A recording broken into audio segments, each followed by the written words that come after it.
Please look below this video live stream for a timestamp of the time the discussion begins on the Ouija board game. At this point in time, I'm waiting for the health of the live stream to correct itself, as well as for audience to come in. So again, please check below in the show more section and comment section for a timestamp to when this discussion actually begins. Hey lady, you've been working hard for the money? How your day going?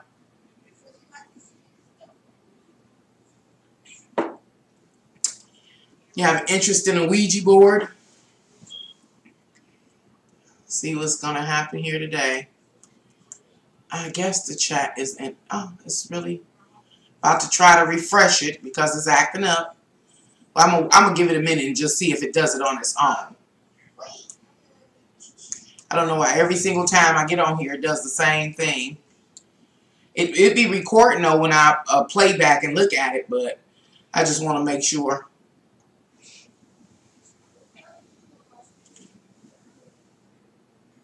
Good one, slaying them demons. Slaying them demons, yes ma'am, I understand that. I understand that. Hello.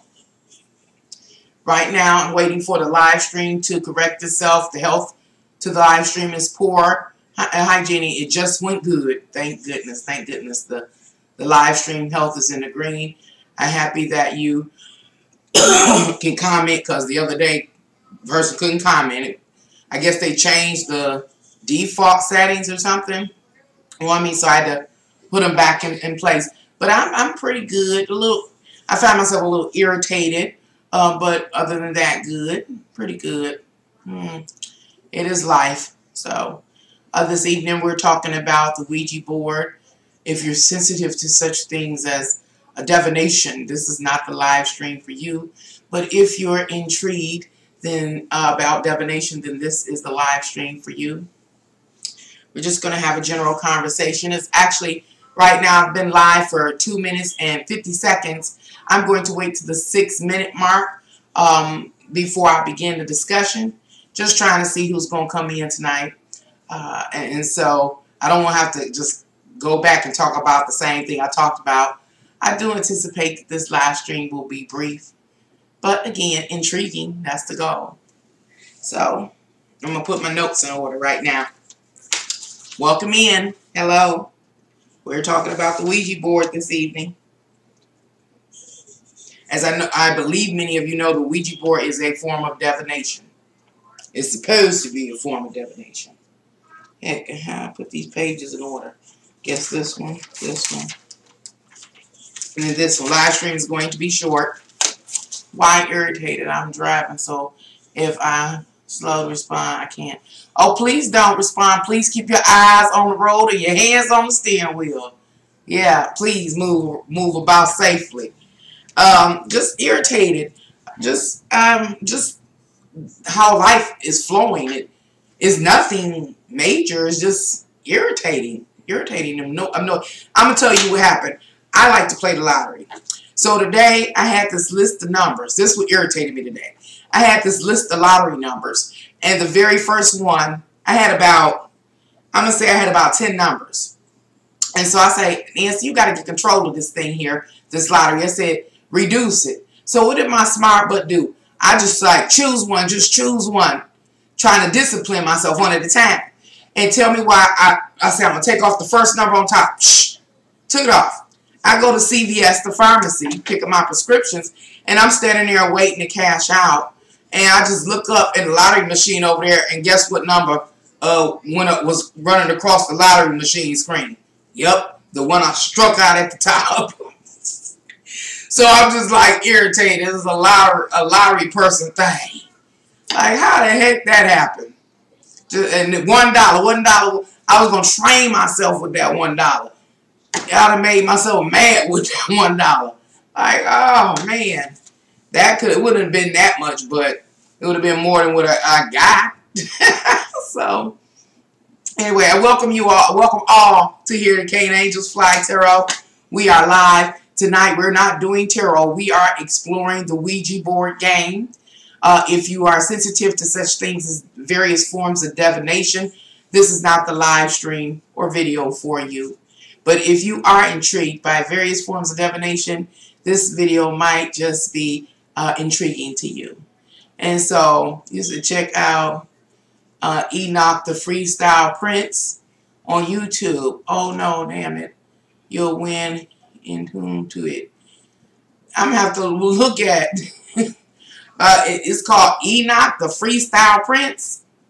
Never heard of that. But I'll check it out. Thank you. So let's start. We're not going to procrastinate. Hi, Design Your Life. How you doing this evening? I want to design my life. I've been trying. That's what I know about me. I done got old. Because when I was younger, I really could design my life. Now, I just look around like I don't even have the energy no more. I can't. I was just complaining on a live stream the other day. I was looking at the walls. You know, when spring comes, you can see all the dirt and stuff that build up. I used to wash the baseboards and the walls. And I'm looking like, Lord, how I'm going to do it this time? I just don't have the energy anymore. So I might have to hire you to design my life. Okay, let's see what I got here about the Ouija. Anyway, this is going to be a very short live stream. I anticipate anyway. You know, I get to run in my mouth and extend the video. Welcome again to Can Angels Fly Tarot for anybody that's new. If you don't know me, my name is Nancy. And I am a tarot reader, but I explore all different forms of divination, metaphysics, spirituality, physicality. And why do I do that? Because I'm interested in finding out the answer to some of life's mysteries. That's my purpose, finding the answers. And I dive in a little bit of everything. It says, yes, you do. You're designing it right now. I am. I'm busy. I'm trying. I'm trying still. Church made Ouija board is scary for me and you. Right. That was the first thing about the Ouija board. It's scary. The whole concept. And I'm going to tell y'all my story at the end of this live stream. Again, it's short. So, all right. The Ouija board game. It's a game. Thought to be a game. Anyway, started off as a game. It is also known as a spirit board or a talking board. Now, the Ouija board itself was commercially introduced. I get this information y'all know from Wikipedia. That's my go-to. Anyway, the Ouija board was originally commercially introduced, by businessman Elijah Bond on July 1st of 1890. This game has been around since 1890. Let's see. It says by the 1900s, spiritualist Pearl, here go my writing, Curran used it for divination purposes, claiming, she used it for divination purposes. Claims soon followed that the dead were able to easily contact the living through the board. What board are we talking about? The Ouija board. As you can see right here in front of me, we have our own private personal Ouija board here. Reading on, paranormal and supernatural beliefs associated with Ouija have been harshly criticized by the scientific community. I know they said it was a part of pseudoscience, along with many other things like psychiatry, psychology, and it was a few things. Anyway, I read on. So, the paranormal and the supernatural beliefs associated with Ouija have been harshly criticized by the scientific community, since they are characterized as pseudoscience. The action of the board can be frugally, I have a hard time pronouncing that, frugally explained by conscious movements of those controlling the pointer. Oh, they call it a pointer. A psychological My handwriting is so bad, y'all. I don't even think that's what it say. Psychological phenomena known as idiometer effort. So what am I saying here with this messy writing? I'm saying that the Ouija board was first introduced commercially in 1890. Then by 1990, a spiritualist named Pearl began to use the board for divination purposes. After that, there were claims that the dead could communicate the living through this board.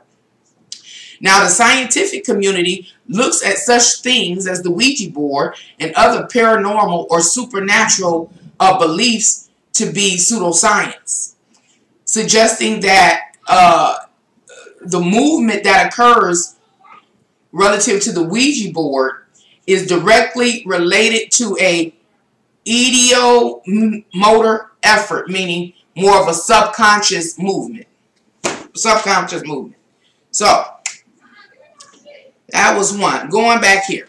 So, let's talk about what's included in this game. What's included in this game, as you can see, first is a board. And it's a flat board. And it's marked with the letters of the alphabet A to Z. It is also marked with the numbers 0 to 9. It also has marked on it the words yes, no, goodbye. And on some boards, it also has hello. There's also an image of the sun and the moon in the upper corners. Then there is the pointer. The pointer here. Let's see if we can do this. This is because, come on, thing. Oh, man. 1, 2, this one here. Hold on. That shouldn't be like that. This is considered the pointer. And we'll talk about the pointer a little later. So there's the pointer. So, the pointer, or a, what's this, planchette,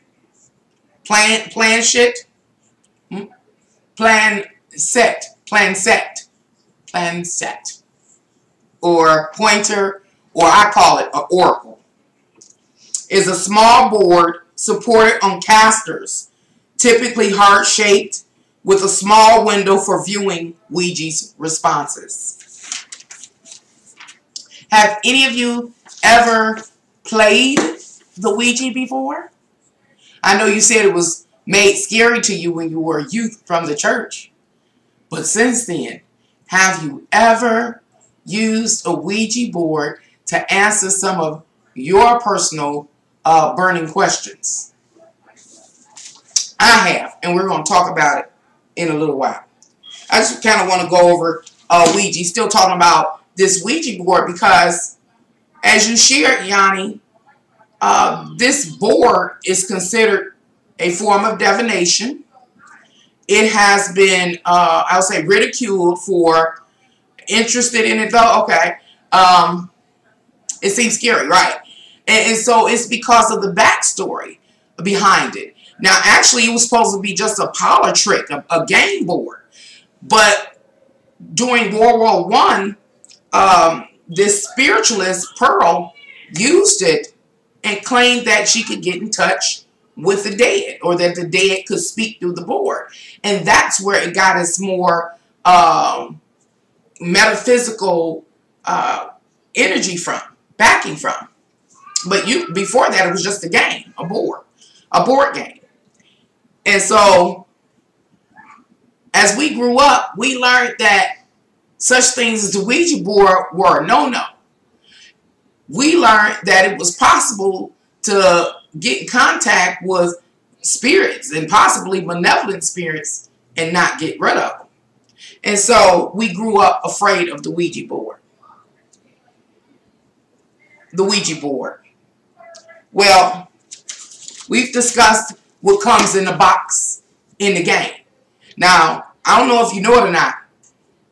Even though this game is thought to be demonic in nature, you could buy it at a toy store.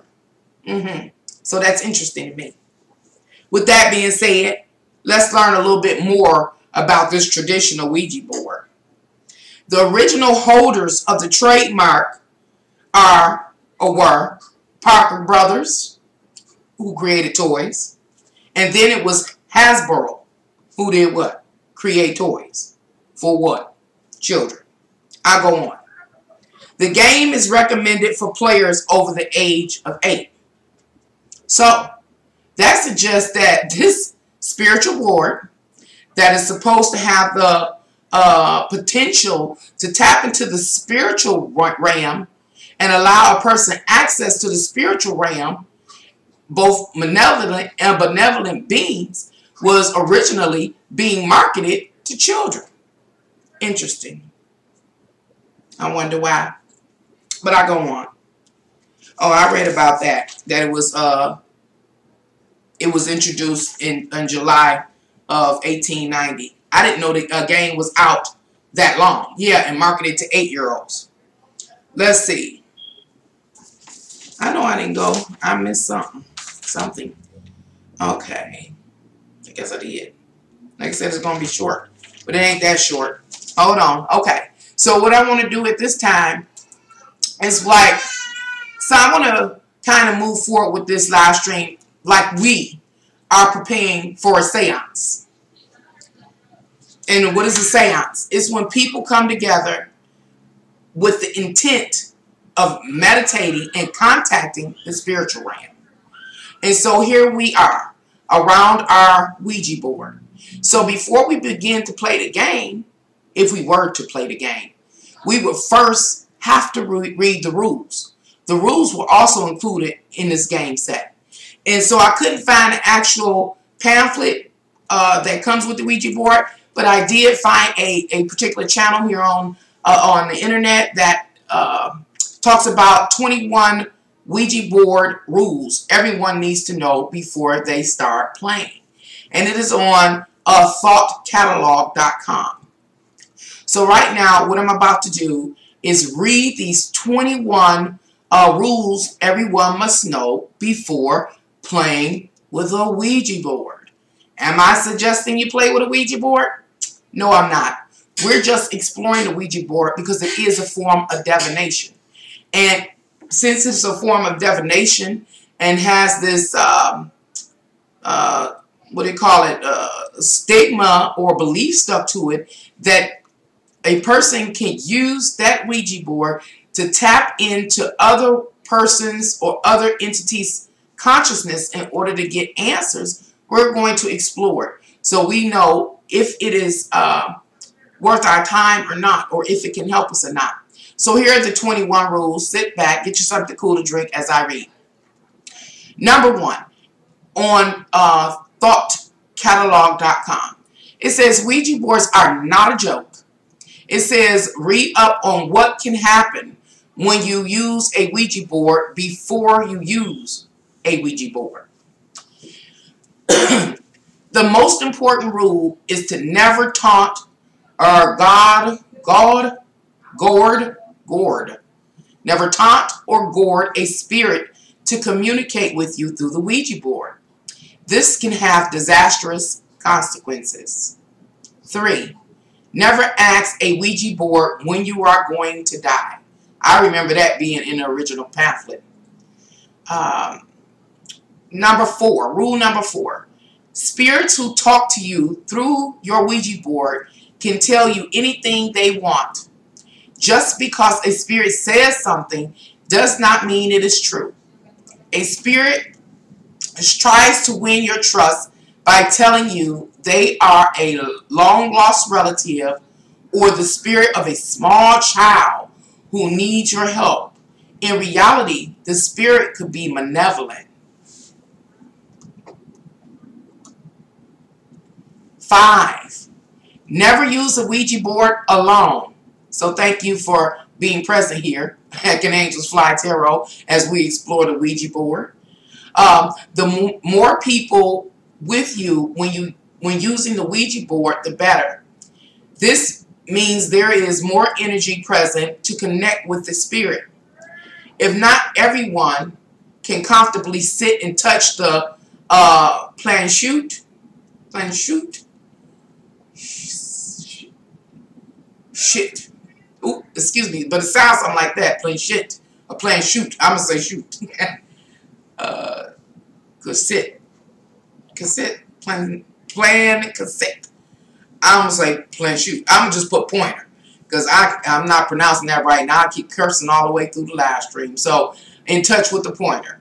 It's fine to have some people just be viewers. Rule number 6. Do not use a Ouija board in your home. Well, where are you supposed to play it at? It says, do not use a Ouija board in your home. If you do connect with a malevolent spirit, the energy will be in your home and it will be harder to break contact. Y'all listening to these rules now? 7. One person in the group should be the leader. This is the person who will talk and ask questions while the group is using the board. Oh, okay. This is the person who will talk and ask questions while the group is using the board. Okay.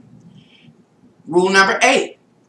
If you are using the Ouija board and are not the leader, you should keep your fingers on the pointer and remain silent. No one should laugh or ask whether it is working. This is negative energy which interferes with the process. Try not to decipher the words as the pointer moves. Your role is to close your eyes and focus your energy on the pointer. Number 9 out of 21, is it? It's 21 rules. I don't remember being that many. I think they made some stuff up. Maybe they learned something along the way. But let's read. Number 9. The leader should not ask joke questions. Don't ask joke questions. So don't provoke, taunt, or gourd a spirit. Number 10. One person should be assigned the task of keeping track of the answers. They can write down the letters, words on a notepad and translate to the group what they think the spirit is saying. Try not to guess what the answers are in the moment. Write down what is happening and do that after the pointer stops moving. Excuse me. Rule number 11. Don't let the pointer on the board. Don't leave the pointer on the board. Don't leave the pointer on the board unattended. When you are done using your Ouija board, move the pointer from the board. Even if you are just leaving the room for a bit. It's considered bad luck to leave the pointer on the board. And why is that? I do believe that number 11, which says do not leave the pointer on the board unattended, is so that you or whoever plays with a Ouija board would not leave a portal open unattended for any spirit to come through. Number 12, if you want to take a break, have one person keep their hands on the pointer to stay connected to the energy you've built. Yeah, that's interesting. 13, always end your session with the Ouija board by saying goodbye. Why? Because that sends the spirits, the reading doesn't say this, I'm saying this. Saying goodbye sends the spirit back where it comes from and closes the portal. Number 14, the location you use should be ideally dark and free of background noise. Couldn't do it here with all the noise that be going on up in this house. You can use a candle to light the board enough to see what the pointer may be spelling. Number 15, if a spirit starts communicating with you through the board by counting down and going through the alphabet, immediately end the session by saying bye. This is a common theme in Ouija users who have contacted a malevolent spirit that is trying to leave the board. Oh, really? Wow. So number 15 is saying if you contact the spirit and the energy immediately starts going through the counting down or going through the alphabet to immediately end the session, because a spirit or a malevolent spirit is trying to leave the board. I don't remember those rules. Number 16. It says, if a spirit starts communicating with you by making the pointer make a figure 8 or infinity symbol, immediately end the session by saying goodbye. This is another way malevolent spirits have revealed themselves. Ooh. Number 17 out of 21, we're almost done. If you began to suspect that you are in contact with a malevolent spirit, immediately end the session by putting the pointer on goodbye. It also helps to leave the physical space you are in to sever the energy between the group and the spirit. That's deep, and that does sound scary. Number 18.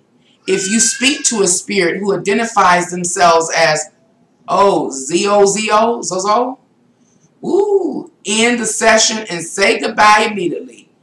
What does it say? Zozo has been identified as a malevolent spirit. That must be one that has been trying to come through the Ouija board for a long time. Number 19 out of 21. Don't use a Ouija board in a cemetery. Number 20. If you are experiencing depression, it may be good to avoid using a Ouija board. That kind of energy draws in malevolent spirits. So right there, number 20, if there's anyone viewing this live stream or video later, please take in consideration, if you suffer from depression, that it is noted in Rule 20 that if you are experiencing depression, it may be good to avoid using a Ouija board, being in its presence, talking about it, those kind of things. And because this kind of energy may draw malevolent spirits. Number 21, the last rule to the Ouija board or the Ouija game is never burn a Ouija board. This can do more damage than simply leaving it untouched in a closet. If you are having problems with a Ouija board, store the pointer and board separately. Oh, okay. Woo. I don't remember all that years ago. Where am I at? Ooh, you live and you learn. Let me see what y'all talking about, because I was on another page reading. Uh-oh. I'm going pornography in here. Sorry. What was your experience like using one? About to go into that one. When I was a kid, hi, Georgia. When I was a kid, we played on a piece of notebook paper, but drew it out just like above. My mom's ring flew off the table one time. I can believe that. That Ouija board ain't no joke. That's what tripped me out, that they were able to market it to children, you know, because it's not a joke. Now, I sometimes I believe that the moving of the pointer when you're playing a Ouija game has to do with a person's personal telekinetic kind of energy.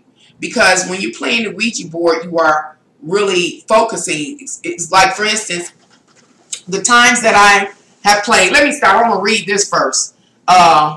You say that's a demon. Number 4. Use it in church parking lot, not at home. Use that church parking lot, not at home. Right. When they put that security circle around it, put the church gates around it. Lord, my face says it all, Nancy. I know it do. I could just imagine. So, the very first time I played a Ouija board was probably in 1992 or 3. It was me and my best friend. We crazy. We were young. I guess I was about 23 or something like that. I think so. Something like that. 23. And so we went and got one. And so after we went and bought it, we were like, who else we going to play at? And she was like, well, we're going to play at yours. No, we're going to play at yours. So she finally let us do it at her house. And so we set up just like the rules say, in a quiet space, darkened room, candle lit. And we placed our fingers on the pointer after reading all the instructions. And we, you know, you don't ask certain questions. And it took forever for the pointer to begin to move. But when it did start moving, it didn't stop for a mighty long time. In that session, what I remember finding out, I found out what car I would get. It told me the exact model. And it did so by, excuse me, spelling it. And I had, what kind of car? It was why can't I remember that car? It told me the year. It was in 92 or 3. And I want to say the car was a 1, a 9,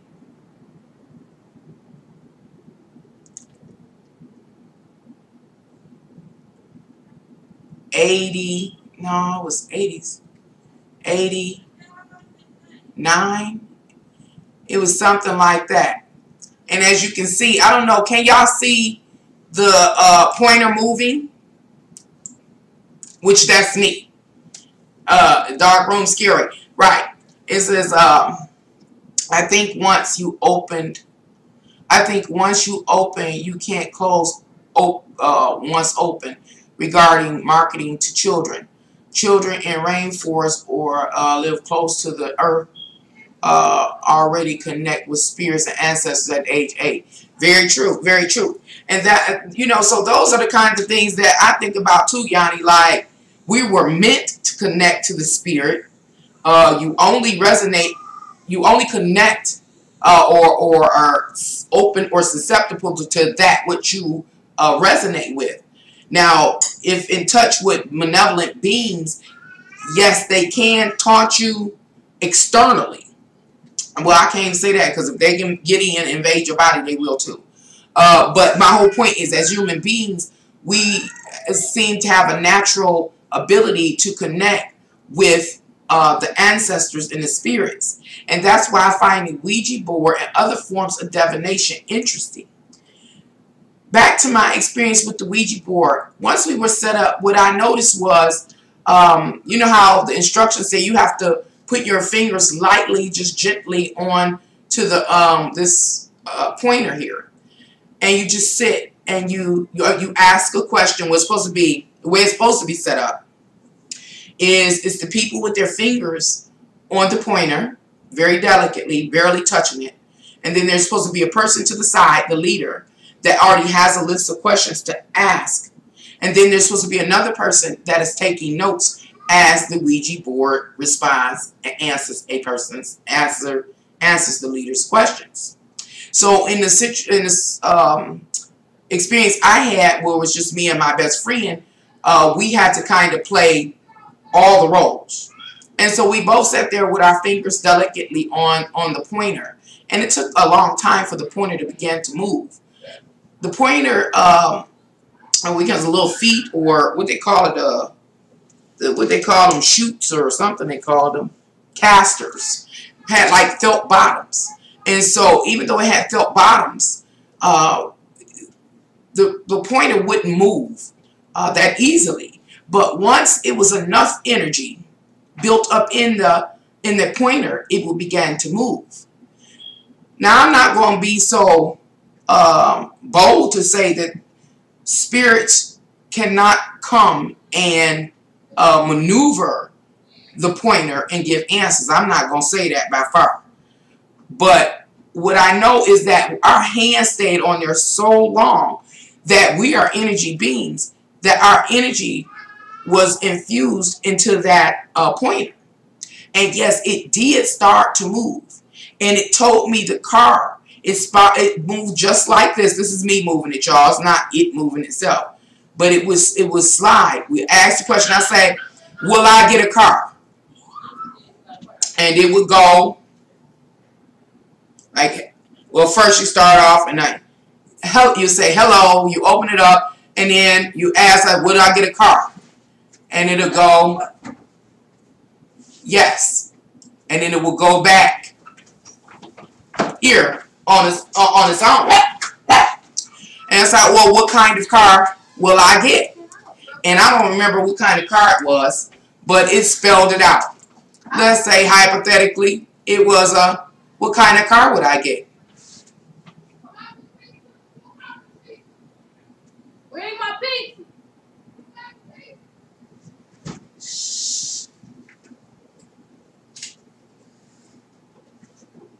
One DoorDash, one pizza. That's crazy. I don't think it's right. That quietness you just experienced as I moved the sensor around is the same kind of quietness that is present when playing the Ouija. And right then, I just spelled out Chevy. Chevy. And so, as we asked the questions, once it got started, it didn't procrastinate in answering. It would answer whatever questions we posed to it, yes, yes, or no. Or it would spell out words. And if it was going to like give a whole sentence, it would spell out each word at a time, taking a break and returning back to the central point where you see it. And even after we played for a while, if the game itself got tired of you, it would go to bye. It would go straight to bye. You can ask it as many questions as you want to, and it would just go around and come back to bye. You can go ask another question. Bye. It was done. And my experience, yes, it was a little spooky having the Ouija board. But every question that I asked, it did answer, and it did come into being. I even found out, y'all, check this out, about my significant other cheating on me through the Ouija board. Through the Ouija board. Not only did I find out my significant other at the time was cheating on me, the Ouija board also spelled out the person's name that they were cheating on me with. Are we playing it? No, we're not playing. That's me just moving it around intentionally.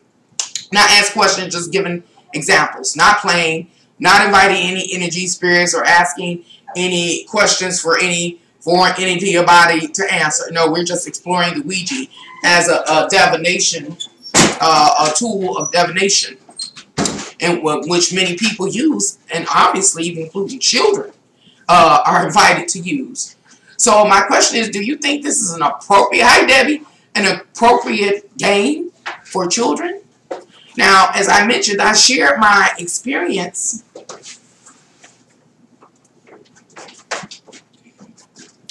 about my first hands-on experience of playing the Ouija board game.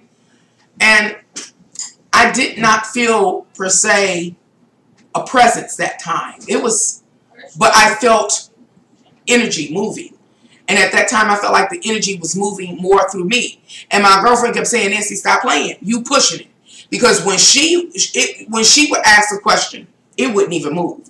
But as soon as I asked a question, it was all over the place. She was like, Nancy, you pushing it. I was like, no, I'm not. No, I'm not. No, I'm not. Like that. And I was not pushing it because I was just as interested in seeing if it was real or not. Heck no, not for children. No. No. Even as an adult, it's not always, our consciousness is not always prepared, nor are we prepared spiritually. Heck, we might get jumped. Those rules did talk a lot about malevolent beings. So, let me finish this first story. When I first played the Ouija board with my best friend at that time, it answered every question I asked, and it was absolutely correct. All that it revealed did unfold. I'll say even within a year, less than a year, everything unfolded. But that night, after we got through playing, we were both so spooked out that neither one of us wanted the board at home. She was like, Nancy, you taking this board home? I said, no, I ain't. She said, I'm not keeping it here. I was like, well, yes, you are.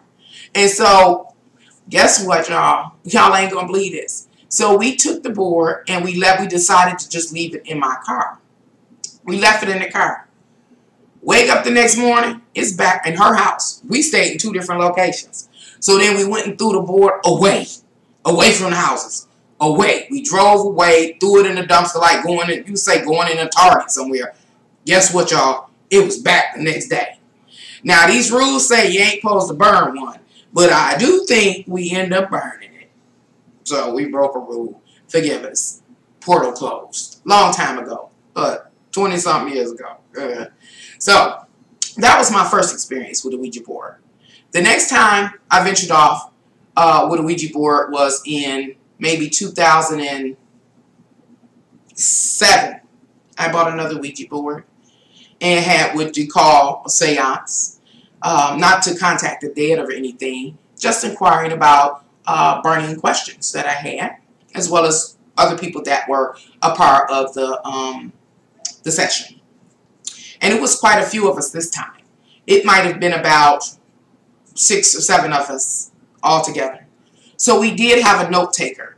When it was just me and my friend, we were just trying to, as it was going around, because it would start moving so quickly, spelling the words, only pausing a few seconds for a person to catch, you know, what it was pointing to. So we had to, you know, because we couldn't take our hands off and right, so we had to, you know, remember the spelling, the words, and when it paused and things to put the message together. But the next time, I was with a larger group of people. And so there are only 2 people, maybe 3, that can put their hands on the pointer. And so that's what we did in a dim lit room by candlelight. Quiet. Everybody's quiet. Now, this group was a little more silly, which pissed me off because rules said, don't be silly. But they calmed down eventually. We had a person that took the notes. And we asked our series of questions. This particular time, the Ouija board did not, at first it took a really long time. We kept taking breaks coming back. It did not respond well. But then when it did, guess what? This is what I'm saying. I can't say that spirits don't come. The spirit came and announced itself, and it spelled its name out. Again, me personally, I was like, I feel like because of the level of focus or concentration a person puts in, hold on y'all, design puts in on the Ouija, because you sit there for so long just concentrating until you actually go into you can go into a meditative state, half sleep, waiting for it to start moving, to the point that you've already posed the question, and now a person that is playing the game is just sitting there quietly. Most of us don't even take a moment to sit quietly, to be still, in order to get answers. And so I believe a lot of what takes place when a person deals with the Ouija board is that you finally sit down, you finally calm down, the room is set up just like a person would if they were going to meditate, calm, dim lit, you know, that's kind of things, and you're focusing. And a part of meditation, when I did Buddhist meditation, is you don't look straight ahead. You kind of have your eyes lowered in this like a lowered state. Sorry, but what? You want some hot chicken or not? No. Oh no. Pizza? No. Brisket? No. You're not hungry? No. Thank you. But thank you. And so Ouija is the same. By the Ouija board being on the table, your eyes are automatically lowered, just like when you do Buddhist meditation. And you're sitting there 15, 30, 40 minutes with the lower eyes, candle lit, dim room, silence. You already posed your question, and you're able to think and to really tap into higher consciousness. This is how I started feeling this last time. Higher consciousness. Get this phone and take it somewhere.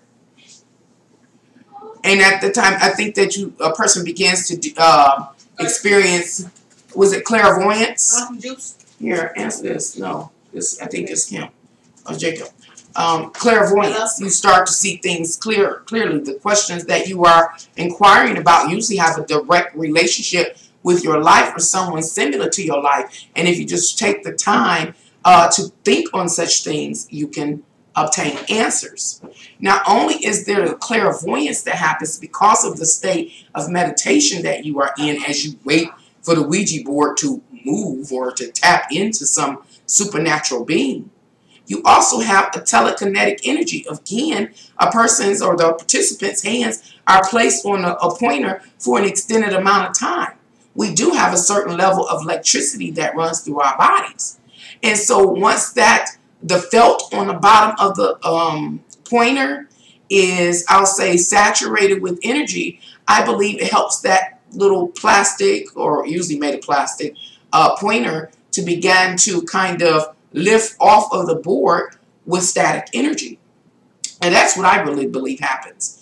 And between the clairvoyance a person is having through the state of meditation, plus our natural electricity in our body, leads to like a telekinetic movement of the pointer, and we end up answering our own questions. I do believe that. But then at the same time, there still is that the aspect of spirits coming in. Do I believe spirits come in too? I sure enough do. Number one, when a person opens themselves up during meditation, there's an opening, a space for of consciousness to fill in. So it's still a space, even if we took the board away and you're in a meditative status. What I'm trying to say is that you still have to safeguard yourself, because once you go into meditation, it's the clearing of the mind. You create a void that can be filled. And so you have to stay in control of those type of voids or spaces, mental voids for spaces. And then, as mentioned, in meditation, you open up a portal. Yeah, you do. And that's my whole point about the Ouija board. And why I wanted to kind of talk about it is because it has gotten such a bad rap. Do I think it's the best game? No. Is it a game for children? Definitely not. Can adults play it? Sure, if you like. But know what you're getting into. And again, I won't be so bold or brazen to say that spirits don't step in due to my second experience. When a spirit did come on the board, and this is what it told me. I asked it to introduce itself. Who was this who was the spirit that was answering? The spirit that was answering seemed to be somewhat illiterate. And so when it was spelling, I'm like, this thing doesn't spell right. Now remember, years prior, I had one that spelled excellent, writing sentences and everything. But this particular entity that tapped in this time wasn't a good speller. I'm better than it, thank goodness. But so, for instance, I asked, was it, what was this? Who was they? Who were they in their life? And they gave us a date. This group that I was sitting in gave us a date in which it lived, and I'll say it was in the 1800s or something, early 1800s. And then it said this. Catch what it said.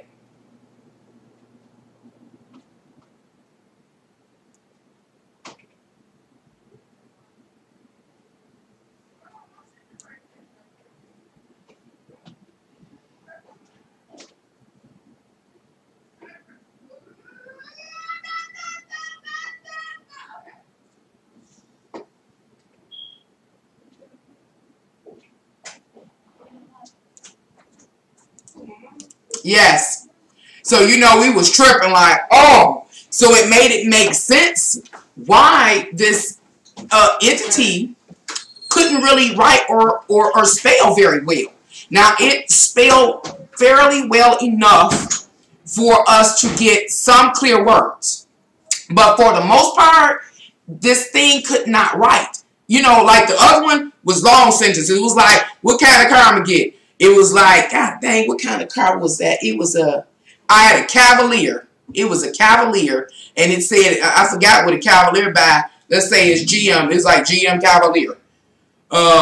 So is it anything that I should know that your man cheating on you? Or what? So I'm tripping. I remember us picking up the pointer like this, like, oh, you lying, Ouija, you tripping. You know, come on now. And it told me my man was cheating on me. And it spelled the woman's name. That was one of the first times I was like, what?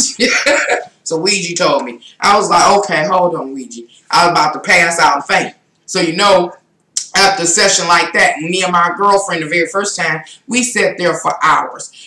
We were both young, both stupid. She was in love and heartbroken. I was in love and just stupid. And we played that thing. It didn't answer her, but it answered me. It answered a couple of her questions barely. That's another thing. That the energy that tap into the Ouija, they can be stubborn.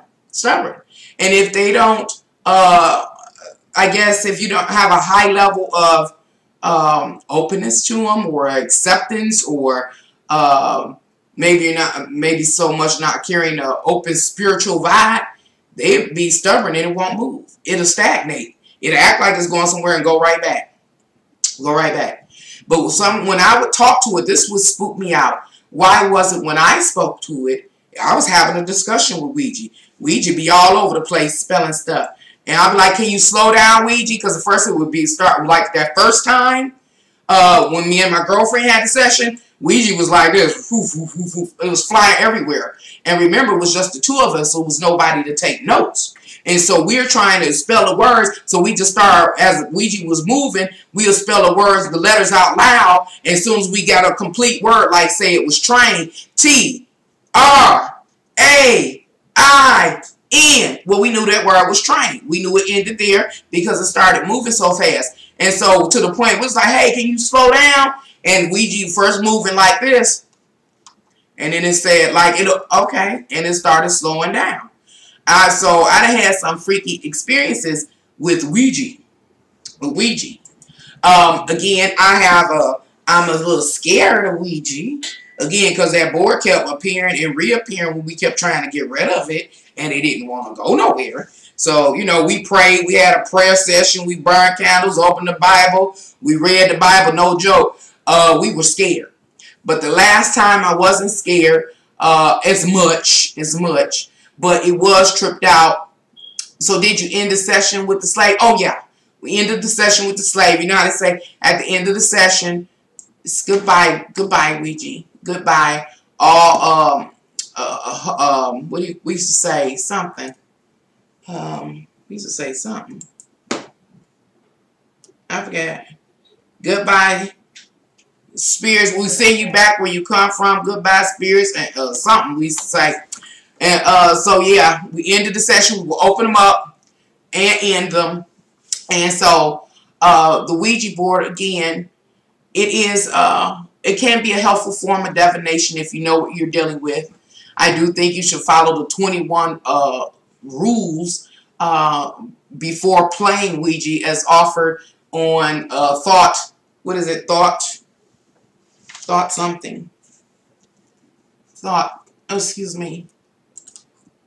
thoughtcatalog.com, thoughtcatalog.com, and say, you know about Z9. I don't know what's a Z9. So what y'all doing up here? Yeah, that explains why a negative energy wants. You've played Global Mistress. Oh, that, yeah. Yeah, I don't remember that, but it's been so long since we played. But when I saw that, just when I was reading the rules, because I read the 21 rules, I don't remember seeing that. I don't remember it being 21 rules. But when I just saw that, I was like, ooh, okay. Makes sense. And then sometimes the energies would be confused. But it's when me and whoever I'm with are really able to tap into helpful beings. I'll say that. And so I can say how can I say I'm gonna make a discernment when we were in contact with we contacted a malevolent being too before. We had to send that one back definitely and end the game and come back later because that mug was talking crap and I was like we don't play like that. But when we were talking with more benevolent, helpful beings that were trying to be more benevolent or helpful, you could tell, you can feel the energy or the presence in those cases. And plus they were more again, how can I say, more, what's the word? I was saying that one was literate. They're more literate. They're able to articulate themselves better, that kind of thing. The sensor or the pointer moves effortlessly. But when I feel like it wasn't so much a spirit there, I could literally feel the, like I said, the kinetic energy that had built up in the sensor.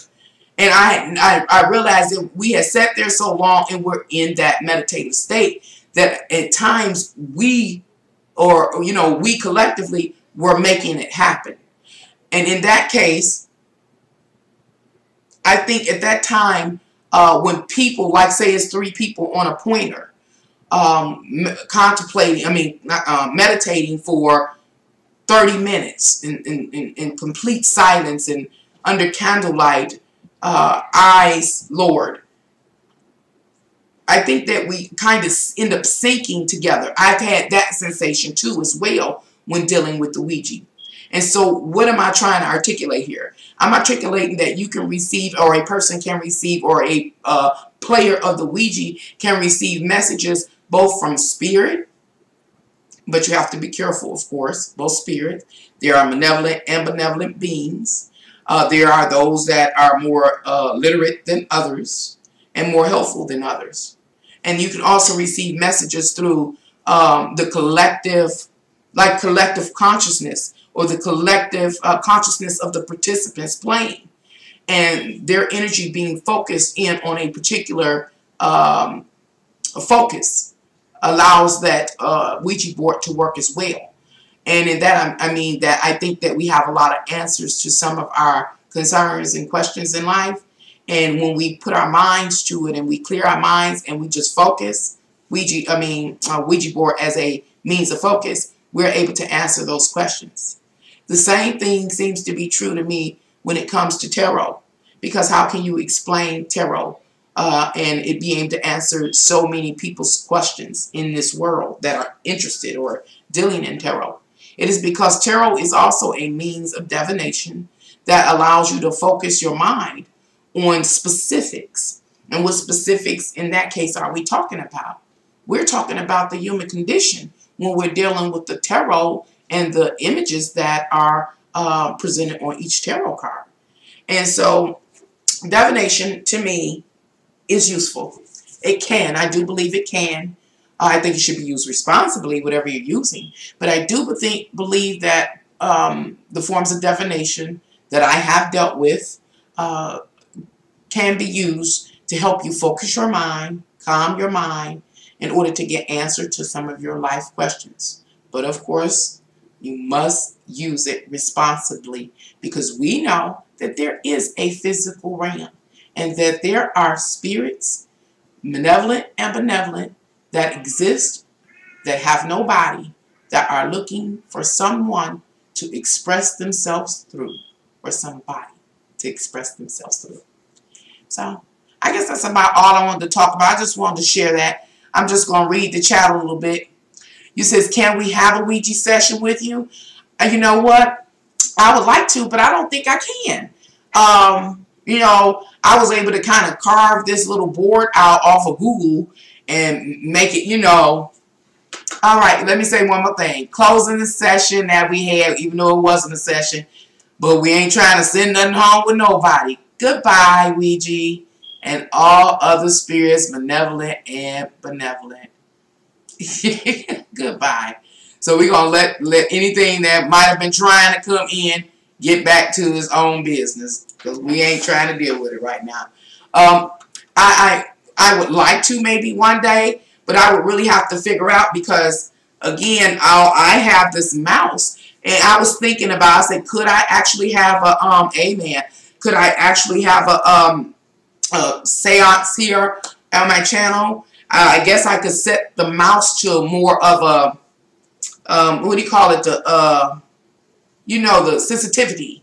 I could possibly change the sensitivity setting on the mouse in order to have it be more difficult to move, and then see if it picks up on again the energy within me, create that telekinetic movement. It's possible, but I know for sure when it comes to the Ouija board, remember the little legs have felt at the bottom, and felt accumulates electricity real easy. You know, it have a little hair star standing up on it, and so that accumulates electricity real easy, just like a balloon. Y'all ever took a balloon, blew it up, and rub it on your head, and it's well, used to stick on the wall? That's the your telekinetic kind of energy in there that gets stored in a balloon. The energy gets stored in a balloon. It's the same thing with that Ouija shoot, the pointer thing. So, yeah, I was thinking about that. That would be interesting. Hi, Light Star Indigo. How you doing?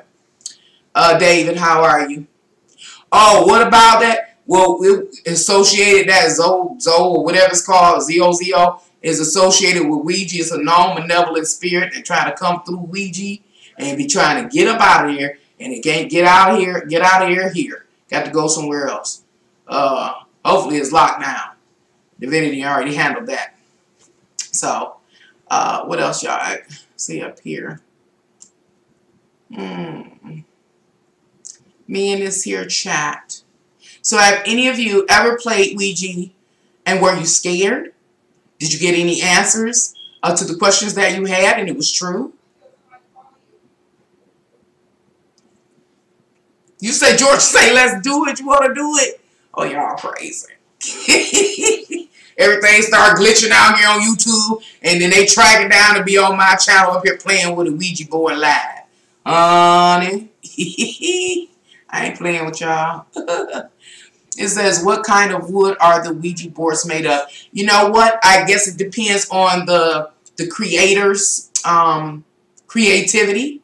You know, the one at the store that I bought at Toys R Us, Toys R Us, was plain, game board material. Plain game board material, plastic pointer with the felt feet.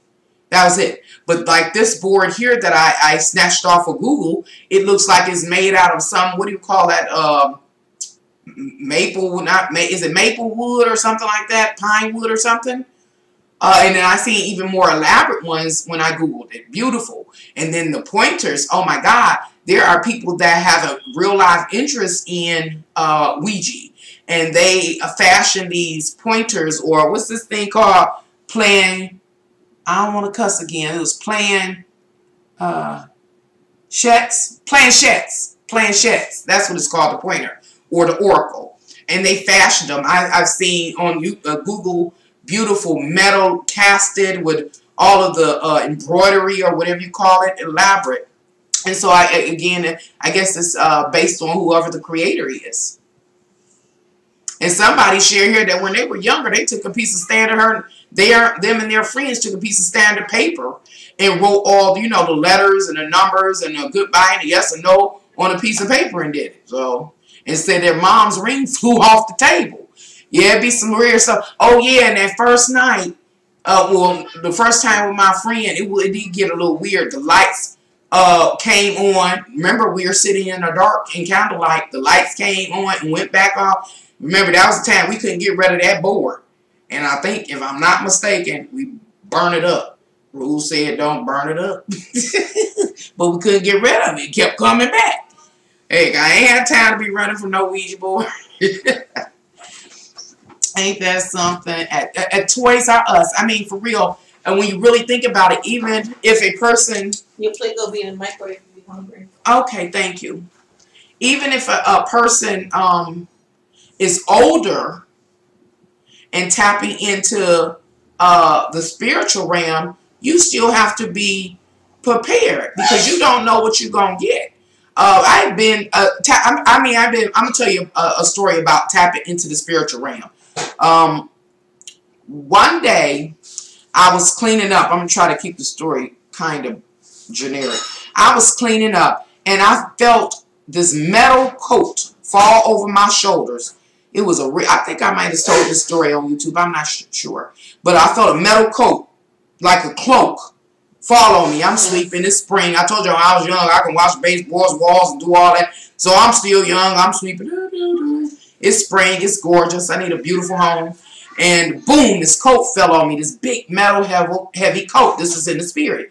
threw me to the floor. Bow. Dropped the broom. I'm on the floor, and I can't get up. This one I'm talking about dealing in the spirit and having to be ready. I had so many experiences before that, you know, I knew I was having a spiritual experience. And when the metal coat fell on me, it was like a coat of death, fell on me on behalf of someone else. This has happened to me a few times. And so when the metal coat fell, but I had never felt such a heavy coat. Well, it ain't always a coat. That time it came in the form of a coat. And so it's this metal head. I say it's metal because it was so heavy. Coat. It was like, remind me of the Joseph, the coat of many colors. And so that's what I felt on me. It was a coat of many colors, but a coat of many metal colors, and it was heavy. And it fell on me, and I hit the floor, and I tried to get up, and I couldn't because it was so heavy. I couldn't get off the floor. And I had a mantle, you know, over the fireplace, a mantle. And my phone, this was before cell phones got big, so, you know, the cord still went into the wall landline. And so the phone was up on the mantle, and I couldn't get up. All I could reach was the cord.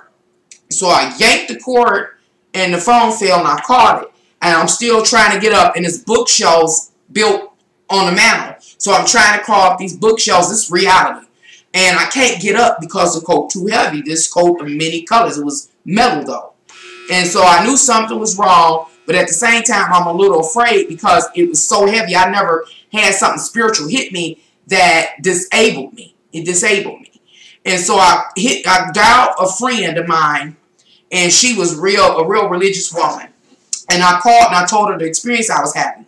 And she, I'll say her household was pretty large, and she had commanding control over her home. And so she hollered out. It was a middle of the day, beautiful day. She hollered out and told everybody, hit the floor and start praying. Now, mind you, everybody in the house wasn't religious, but she was, and she ruled with an iron fist. So when she said it, every adult child hit the floor on their knees, and I could hear them praying. And so I'm praying, and I'm like praying, and she said, has the coat lifted yet? I said, no. I said, something is about to happen. And so I'm praying, and I'm telling you, this coat was so heavy, it was a burden. And so I had tears in my eyes because I knew something horrible was happening. And so she prayed. I mean, we prayed and prayed and prayed. And I'd hear everybody through the house praying. It was sometimes people's outside on the porch, in their knees. You know, when the story all ends up unwinding, this people on the porch praying in the house. Mind you, everybody in the house not religious, but the head of the household, iron fist. So when she told them hit the floor, they hit the floor. I'm on the floor, can't get up. We praying. Finally, the coat break, and I could breathe. And I got up, and I said, I'm up. She said, you up? I said, yes. She said, go find out what it was. And so in short, I'm going to say this. It was somebody very significant in my life. They were in the wrong place at the wrong time, and their car was riddled with bullets. To the point when they got home, the door fell off the goddamn car. They made it. They made it through without a bullet touching them. But goddamn, if them folk wasn't shook up, they just was riding through the wrong neighborhood at the wrong time. It was horrible. And then another time that happened, let me read the thing. I'm going to tell y'all what I'm talking about right now as I'm rambling. I'm talking about spiritual experiences and how you have to be prepared. You got to understand what's happening to you. And for them to market such a device to children, if a child plays it and does tap into the spiritual realm, it has no training because it's not. Somebody brought up how kids in the, back in the day and in more isolated areas, they're still in tune with spirit. But when you, nowadays, like in the United States and stuff, what do you call us?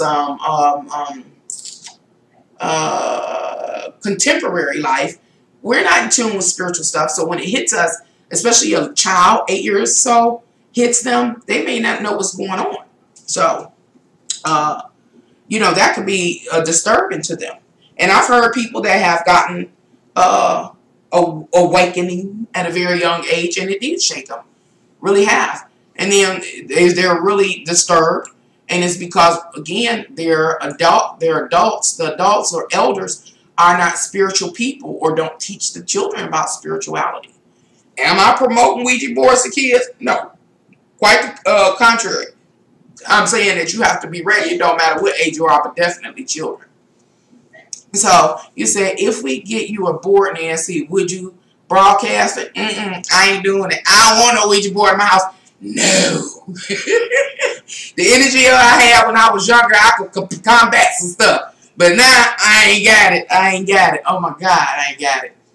Toys R Us, who is us? Like, us, the consumer becomes the question. Have you thought about that name? Yeah, interesting name. And then they got Babies Are Us. Georgia, you got to get rid of that sucker. The sucker, oh yeah, the suckers all got to go. They gone now. They tired. Look, I raised so much heck. We are the toys. Oh, we're the toys. We're not the us. We're the toys. They play us. They play us, huh? Yes. That's a Twilight Zone episode called Talking Tina. The doll. The little doll that killed me. She said, he's like something to her. She says, I'm going to kill you. I know. Ain't you the one that told me to watch it? And I went on the Twilight Zone binge. And I realized, I think the Twilight Zone was in the 1960s because I looked up the year. And I was like, a lot of the technology that is up and running now was being advertised back during the time period when they were making the original Twilight Zone. I said, so they're far more advanced than they're even letting us know.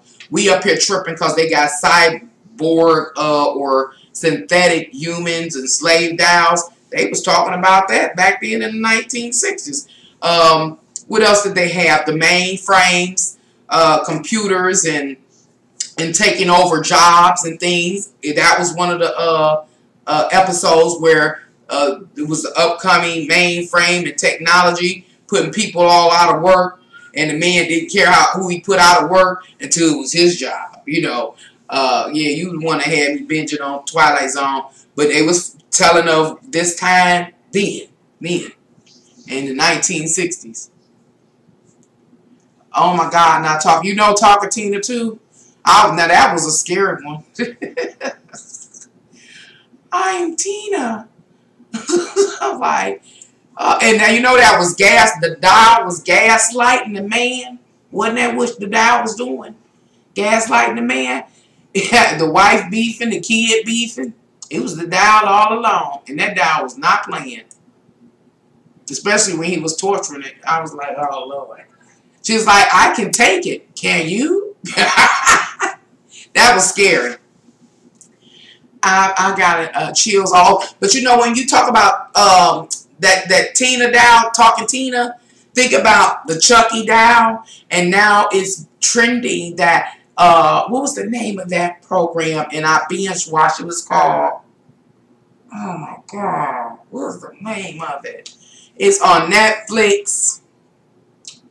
And it's about taking a person's consciousness out and putting it into a new sleeve. I can't remember. That was a good one.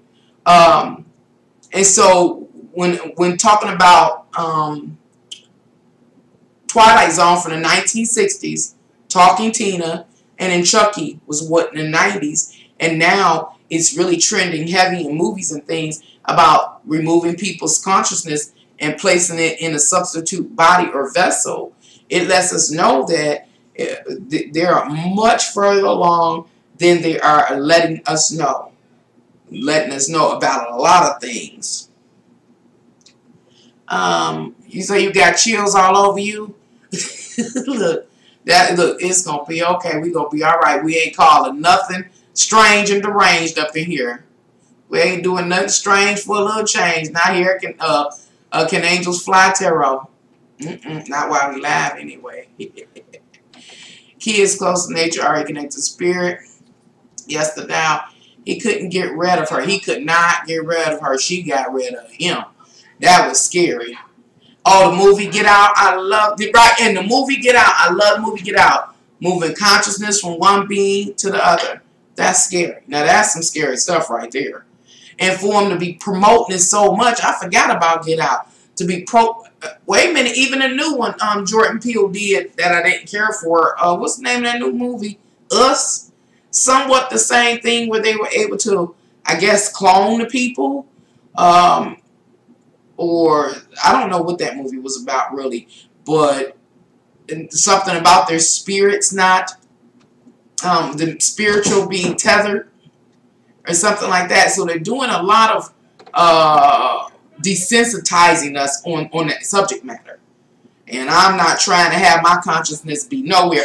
Oh, another place that's transference of consciousness appeared was in Black Mirror, in an episode where the lady, well-to-do woman, goes to the scientists and have them extract a part of her consciousness and interject it into technology into her smart home, because her consciousness would know exactly how she liked her coffee, the temperature of the room, and how her even though she ordered that service, once a portion of her conscious was out, that consciousness protested to be in that state, and how the creator of that technology tormented that part of that woman's subconsciousness, consciousness, in order to make it submit and do the job of satisfying that woman by making sure her smart home was everything she had paid for it to be.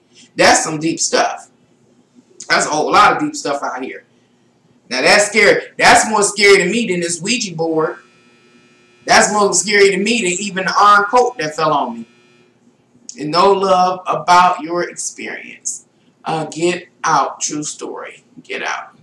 I can believe that too. I haven't seen. You haven't seen Get Out?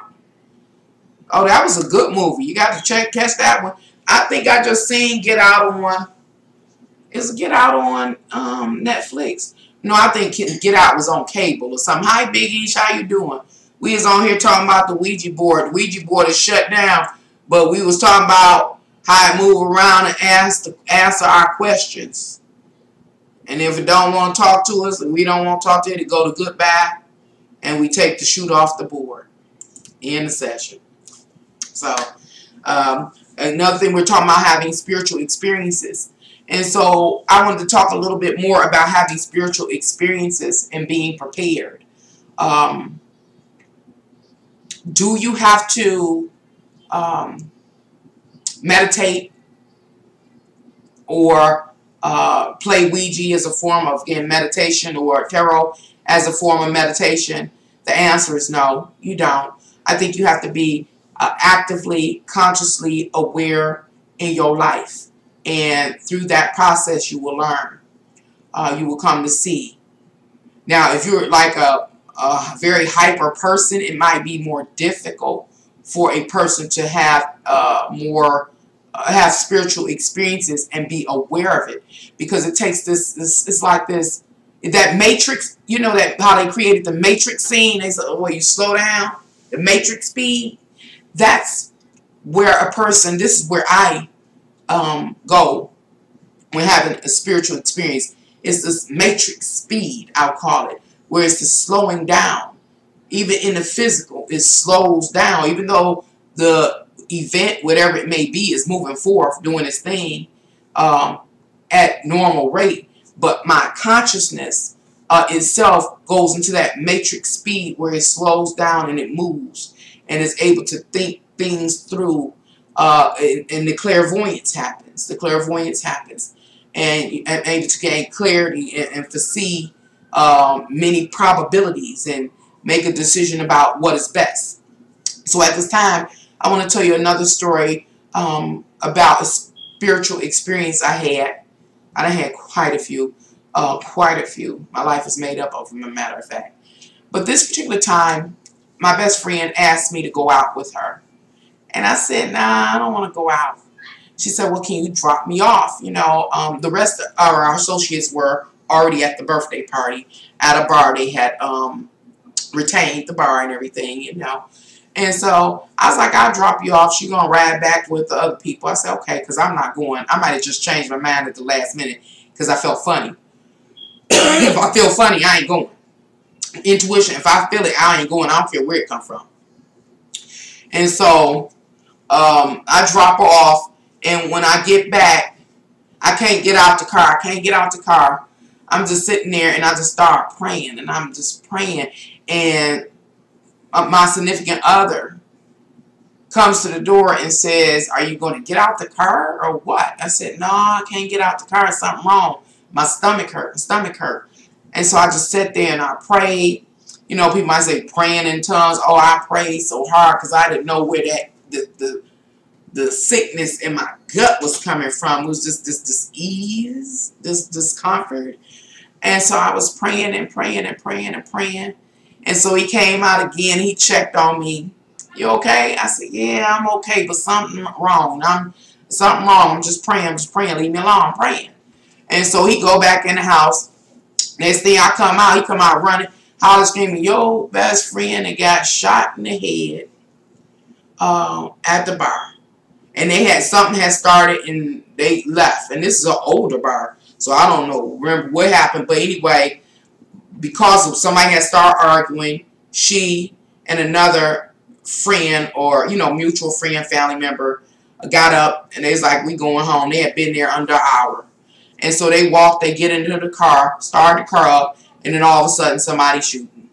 And so the bullet went straight through the window, hit my friend in the head, landed in the back window. And so I'm in the car already, so I run to the hospital. I'm thinking they're going to say she's gone, she dead. But in actuality, she didn't die. It's like the bullet merely grazed her head and it landed in the back window. But she tells the story. She said, "Nancy," she said, "I don't know what saved me." So I don't know what saved me. She said, "I felt the bullet go in and drill in through my skull and through my brain and back and out the back." She says, "I don't know what saved me." And so I'm telling her my perspective. This is like the next day, she out of emergency. This next day, I said, and my significant other told her, she wouldn't get out the car. She was just praying. I mean, I was praying. I was crying. I didn't know why. I was crying. I was praying. I was begging. I was doing it all at one time. And she was like, what they say, by grace you're saved. By grace you saved. And so being prepared, like when that happened, I had just dropped off. Not even an hour had passed. I'll say 45 minutes. But I felt something in my stomach and I could not get out the car. I was like, ain't no reason to get out the car because you're going to be pulling back up out of here in a minute. And so I'm like, oh man, the bullet was lodged in the back window of the car. Are you going out again? Yeah. Do you ever sit down? Eventually. Oh, okay. I'll sleep when I'm dead. Well, don't say that. Don't die. You're going to be laying where you fall. Excuse me, y'all. And so, saved by grace. But when she talked about she was crying, that next day she was crying so hard because she said, "Nancy," she said, I felt it enter my head right here. It was on her hairline. And it don't look like it skimmed it, but all of this, she has really, really, really long hair, beautiful black woman, and it's get all of this off and took her hair out. I'm telling y'all, 2 days later, her hair was about this long. It's get it to the white meat. It was this much hair left. Had grown all back. The skin that came back and grew back. But she said she felt it when it pierced her. She said she heard her skull crack. And she felt the pain go through her head and out the back. She said she knew she was dead. She said to this moment, to that, she don't know how she wasn't dead. And so it's what I'm talking about, spiritual experiences coming on subtly, dealing with spirit, ancestors, and that's how they come on. They wouldn't even let me get out the car.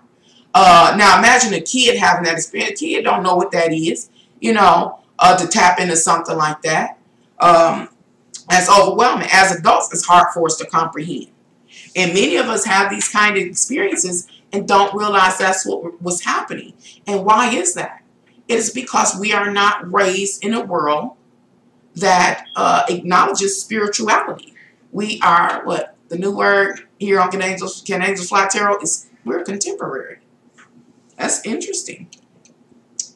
What y'all talking about? You a strong woman. Wow, yeah, okay. Well, I'm wore out now. I'm good. You okay? I'm fine, Big Isha. Like Ouija, do you think tarot cards activate spirit to enter? And really, I think Ouija would do that more design than Ouija. I mean, I think Ouija will do that more than tarot. And I'll tell you why. I just want to read what Big Isha and David have said. it wasn't her time. It wasn't her time. I'm telling y'all one more story after this. After that, after address Design's comment, my mom wanted to prove the Ouija board was fake. Oh wow! She asked for my auntie to ask it who would speak at next month's meeting, and the board was wrong. Okay, but when the meeting was approaching, the person who was to speak fell ill, and the one on the board said would speak replaced him. See, now that's how Ouija works. That's the Ouija that I know. It answers the questions directly, plain, blunt. If it's a conscious, aware, literate entity, it answers you straightforward and blunt. Yep, sure enough do. Now, as far as the tarot cards, see, the tarot cards, I think, are just like astrology. Astrology to me, you know, let's see how I say this. I know that I don't have a telescope. I talked about this in a live stream a long time ago. I know I don't have a telescope, nor do I probably have enough years in my life to map the stars for myself. So I have to lean upon those that have come before me and done such works as mapping the stars and stuff. And so I can't be guaranteed of what they have shared, the astronomers and astrologers, is true. However, I'm searching like the rest of you. I'm seeking clarity on this life and on my purpose and things like that, why we're here and how we can relate better, all those things. And so astrology to me is directly related to tarot. I believe that it was a person that studied astrology intensely. I think they had many studies. They was probably somebody like, and I've looked it up, but I'm not trying to go historical as far as tarot. But I'm saying somebody like Leonardo da Vinci, that was into a whole bunch of everything. You know, he was an artist, scientist. He did autopsies, all kind of stuff. And so the person that I do believe was into, that did the tarot, created the tarot, was interested in multiple fields and became very knowledgeable in multiple fields. This is just my theory based on what I've studied, because I study a lot of stuff. And so I can't point out one thing. And so I believe this person understood astrology. I also believe they understood the human condition as far as our psychology and behavior and things like that. And it seems like between astrology itself seems to be like I was saying it the other day in a live stream, a coding system. A coding system. Like if in a particular year, while the stars were in this position, there were wars on the earth. So if these stars come back in the same position, it foretells of wars on this earth. Extreme stuff. Exaggerated events. Like, okay. And not only that, like they say, when the moon is full, the emotions flourish or are enhanced and things like that. I think that somebody really paid attention. Again, like Leonardo da Vinci really paid attention to humans and studied humans and studied mankind and studied sociology. And I think it was generational, meaning it wasn't just them. It was somebody that was training up under them. And they gathered all of this information. So when I started dealing with tarot, I look at tarot as a pictorial or picture of astrology. You know, you might understand astrology, but you can look at them pictures and understand the human condition, like the Temperance card. You know, you ever been knocked off your square, you doing fine, you cool, you calm, you collective, you balanced, and then something happens, something traumatic happens or unexpected, and it throw you off your square. That's like the Temperance card. And so again, it has to do with the human condition. Or the Eight of Pentacles, like the workaholic, consistently working, focused, dedicated, got to get it right. Well, you can't leave it alone. Part of the human condition. Certain people have certain characteristics and traits. So when it comes to the tarot, no, I don't really see, and neither have I can't say 100% this, 90%, I'll say. 95%, that the spirit does not come like in Ouija, when the spirit comes, you can like feel its presence. That's not so much the case with tarot. It is like they say, a pseudoscience, but it's directly related again to all the different branches of knowledge that we have, especially about humans and human behavior and things like that. But what I have to say, like my tarot, I don't know about nobody else. Me dealing with the tarot, I call my card Sister Girl. Talk to me. And I say, y'all don't see this part. Talk to me, Sister Girl. Because I do believe there is a benevolent energy that is around me. And I ask it to not be in, I never invite it into me, but I can come share with me.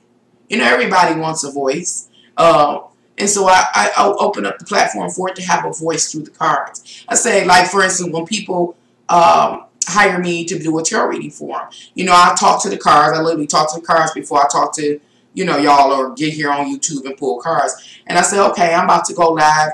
You know, I'm doing a general reading. That's for the masses. Can you, you know, I need your help. You know, I know we don't know these people. I'm going to call off their name. I'm going to, if you pay attention, I'm going to read their questions. I'll read the questions. I'm reading them for me, and I'm also reading for this presence of Sister Girl that's there to assist me in getting your information, going into the collective and getting your particular information and your answers to your concern.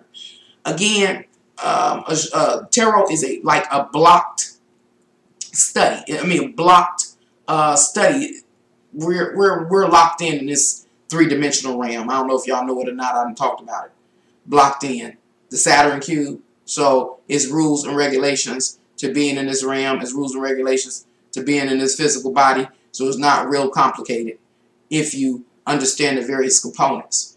And when y'all hear me talk about that, I usually talk about the various secret societies and how they're over different areas of interest. I mean, different areas of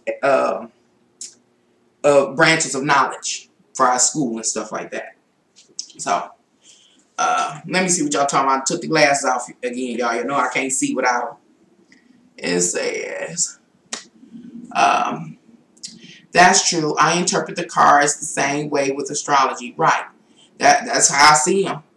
You say, yeah, I feel off balance right now. You feel off balance. We got to get balanced.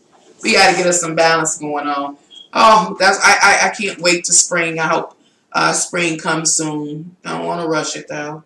Want it to be happy. See, I think about spring like as an entity. It don't have to do what it do. It is following the commandment of divinity because it is obedient. And so I thank it, and I can't wait for it to come. You know, I think that'll help us feel balanced. A little more light. It's warm. A little nice breeze. Ooh. What was your story, Nancy? Oh, the other story was about, I told you, oh. Y'all know I live in the deep. I'm not saying it's the most violent place in the world, but it has the potential to be sometime. And so this is another story. My best friend who I was just sharing with you had gotten shot in her head, or grazed. Grazed is, her head was grazed, but again, her testimony, she knew she got shot straight through her head, and she thought she was gone. So now her significant other, this is years and years separated. Her significant other, a fairly well-to-do gentleman. They were all over my house visiting. It was during the summer. And I can't go too deep into that story. That's pretty deep. But he was over. He came over to visit because they had children together, twins. And so we were all at my house summer, you know, and really enjoying ourselves. And then it was time to go. He's also a pastor. And so he leaves with the children. And next thing we know, he couldn't have been gone maybe 15 minutes, 20 minutes, because it wasn't much distance between our homes. We get a call. Somebody tried to jack him. He had one of them big old trucks, like a big F-150 something, flat with all of, somebody tried to carjack him. So he was had a CCW. Now, mind you, the kids is in the back seat, one in a car seat, the other two little ones buckled in. And so when they pulled up to the house and went to get out, you know how it is as a parent, if you have children, you ain't just getting yourself out the car. You trying to get kids out the car. So it's kind of hard to pay attention to your surroundings. You try, but you preoccupied trying to get the kids out. And, it was nighttime and stuff. And so he, pulled up in front of the house. As soon as he pulled off, turned the car off, he said he go to open the door, and the man just ran up, masked, pulled a pistol on him, told him, hand it over, jacking him for the truck. And so he trying to, like, hold on, man, hold on, you can have the truck, let me get the kids. The man don't want it. The man started firing on him. First round, he missed him. By then, this guy, my friend's significant other, he pulled his pistol, and he firing back at the man. But the man did hit him a couple of times. Thank God he didn't hit any of the kids in the back. So next thing we know, we getting a call from the police. House taped up when we get there. The house taped up. They think it's going to be a murder scene. Anyway, so it's me, my best friend, and another lady friend of ours, best friends. And, so we're shocked. Number one, ain't been up but 15, 20 minutes. You talking about this person laying on a deathbed with the kids. We don't know the kids hurt, because it's a big old scene. And so we get there, and we just sitting, me, my two lady best friends, and we're praying. And we felt death. You can feel death when it walks. And so death was walking. We're in the emergency room. He's in emergency surgery. And we praying. And I tell y'all about that metal coat, but this time it wasn't a metal coat. It was just a spirit of death walking.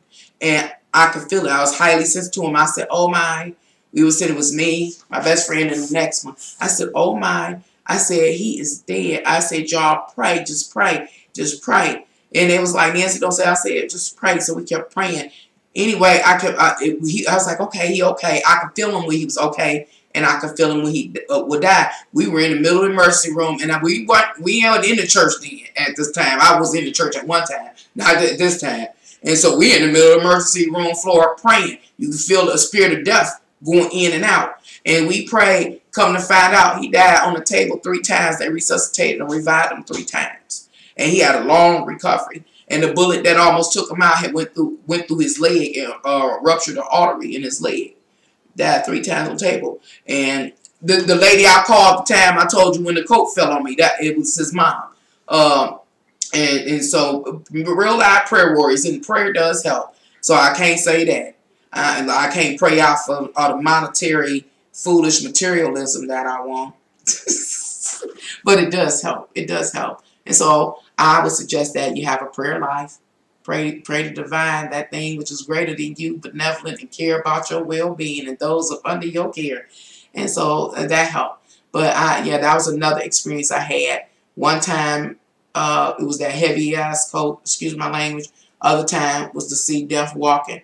And I'm not being funny. I don't know this man that just got murdered. But certain things I don't talk about on here or to other people because number one, it spook people. Don't nobody want to hear that negative shit, excuse my language. But I felt death walking, and I said, oh, when he came walking, I said, oh, I feel you. I see you. I said, you get on up out of here. I said, I understand folk got to go eventually, but not now. But I knew something. I knew something was going to happen because I felt death walking. And when I saw it on the YouTube yesterday about that Nipsey or whoever guy, I don't even know who he is, but because he is socially popular, especially among the young, it made sense to me because I felt that crap. I felt it, and I seen it, and I told my kids, do y'all know who this cat is? And they was like, yeah, ma, they was hurt. And I say so social, he had social influence upon the youth, and so that made sense to me a whole lot, just because he had social influence. Devil still comes to kill, steal, and destroy. I don't know that man. I don't know what he did, but I heard Nipsey. I heard that he contributed to his community, and the devil don't want us to be okay. You better bet that. If you ever met the devil, you know he don't want you to be okay. If you ever met his minions, you know his minions is here to make sure we ain't okay.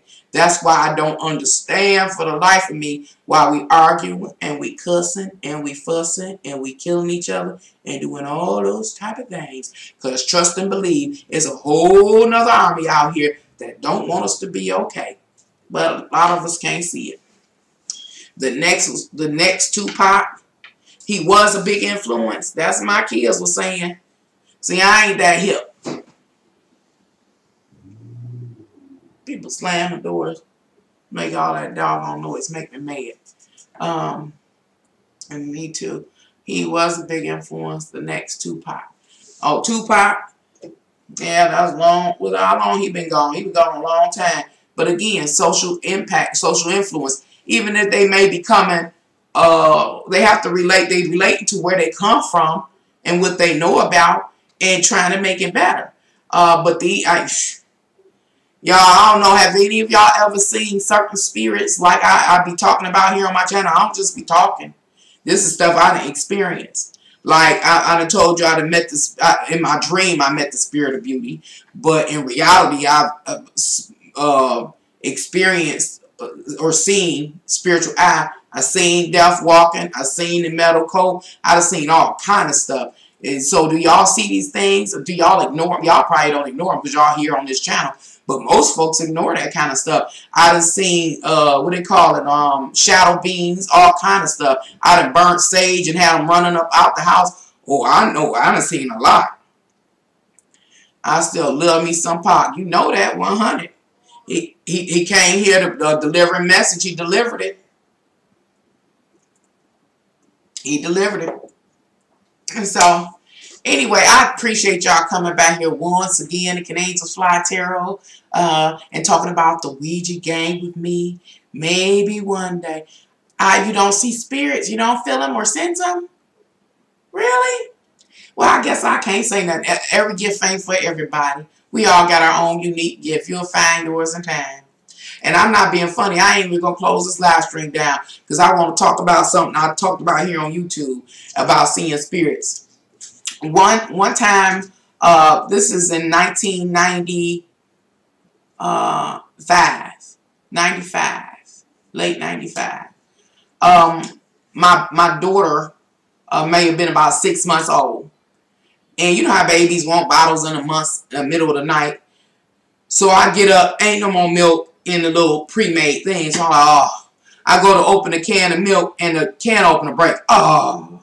So I take a knife and I'm like, wham! But I missed the can. And I get right here. It's here. I tried to show it in another live stream. It's a black mark. Y'all probably can't see it. Knife go through my hand. And why did I miss the can and get there is because a spirit appeared in my dining room. I'm standing in the kitchen like bleeding like hog. And it was a little boy. Little Caucasian boy. And I want to say, I've been out of fashion and stuff a long time. But I'm saying early 1900s with the knickerbockers. And you know that how they have the, when you see a, what they call it, a apparition or something like that. They are this antique, hazy, beige color. So his whole being, his whole appearance was this beige, hazy, kind of like glowing color with little knickerbockers on, little stockings, shoes. He had a little, you know, jacket vest like you see in the movies with the bebop on. And he was standing there with his hands on my chair, on my dining room chair. He couldn't have been no more than maybe 6 or something like that, standing there watching me, and I'm standing there with the knife in my hand like a baby crying like. And so I was like, oh my God, who are you? And I yanked the knife out of my hand, and when I yanked the knife out of my hand, he took off running and streaked down my hallway and disappeared in my bathroom. And I'm hollow as tail, running behind him, blood going everywhere. But he was gone. I never seen him again. I done had some weird experiences. Lord have mercy. Ooh, that's why I like YouTube. I can finally share it. Everybody I know, they listen to my stories every now and then. I've had some experiences, baby. Long time. But primarily, that's what my life has been made up of and stuff like that. I'm wore out. Can't y'all see it in my eyes and hear it in my voice? I'm wore out from that kind of stuff. I've been on the spiritual battlefield a mighty long time. And I ain't even that old yet. And the devil still don't like me. Wish he'd leave me alone. But motherfucker. See, made me cuss. Why you burning sage on the... I wasn't burning sage on the sidewalk. No, I was burning sage in my house. And I had moved in a new house and I was burning sage. And you know, when you burn sage, you're supposed to walk on every level, you know, around the whole room. I mean, you know, the whole floor in every room. And then open the door, windows for anything that shouldn't be in there to go out. And so I had done it. I had this huge house. I had a huge house. I had like 8 bedrooms. So I'm walking and praying all through the house. Man, I go upstairs to open the door. I told y'all about this. I opened the window and I had seen a little shadow orbs. They were shadow smoke like orbs climbing up the curtains. Let the window out. They went out the window. But when I opened that door, them mother sucker came past and bam! I told you, knocked me in my getting out of here. That sage ain't no joke. I know that's real. I witnessed and experienced that. I'm telling you, anything I talk about here, I already experienced. I don't be playing no games. I had to deal with this by myself all them years. Like the Quaker area. Right. With the little knickerbockers with the buttons on the side. Never saw that little kid again. And I do know most of the houses in that area, in the area I live in even now, were built in the early 1900s. So maybe it was one of the, I don't know, ancestor to a person that first bought the house or something. Because I think I lived in a neighborhood that was primarily Jewish at one time. And so the little boy could have possibly been Jewish. I don't know. But I ain't see him no more. But I know I was bloody. Thanks to him popping up out of nowhere. This feels like Halloween by a fire. Ooh, that would be my life every day. Halloween by a fire. But really, this is now natural conversation. I love it. Oh, well, thank you and welcome. You're so welcome. And thank you for coming in. I don't want nobody with bad mentions. I don't want nobody with bad mentions. We don't want nobody with bad mentions, extensions. Oh, nobody, period.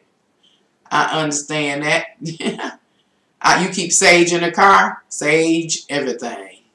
What about salt and pepper in grandma's poor house? You know what? Now, I'm going to tell you about this Big Ish as far as me. Now, I told y'all I was in the church. And I was in the church 5 years strong as an adult. And I told y'all I got to the point where I said, I can't do this no more. I don't see no power. And I was going to start cussing in the church. And that's when I was done. And that was in... I've tried to go to church a few times. I just can't. I just can't. But that last time I was in church was, heck, it was 2019. Let's see when I was there. I think I was in the church in 2000 and, oh, that's before that.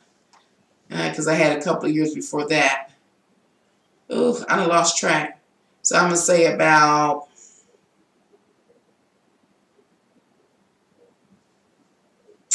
Probably I was out of the church by 2000. By 1999 or 2000. By 1999.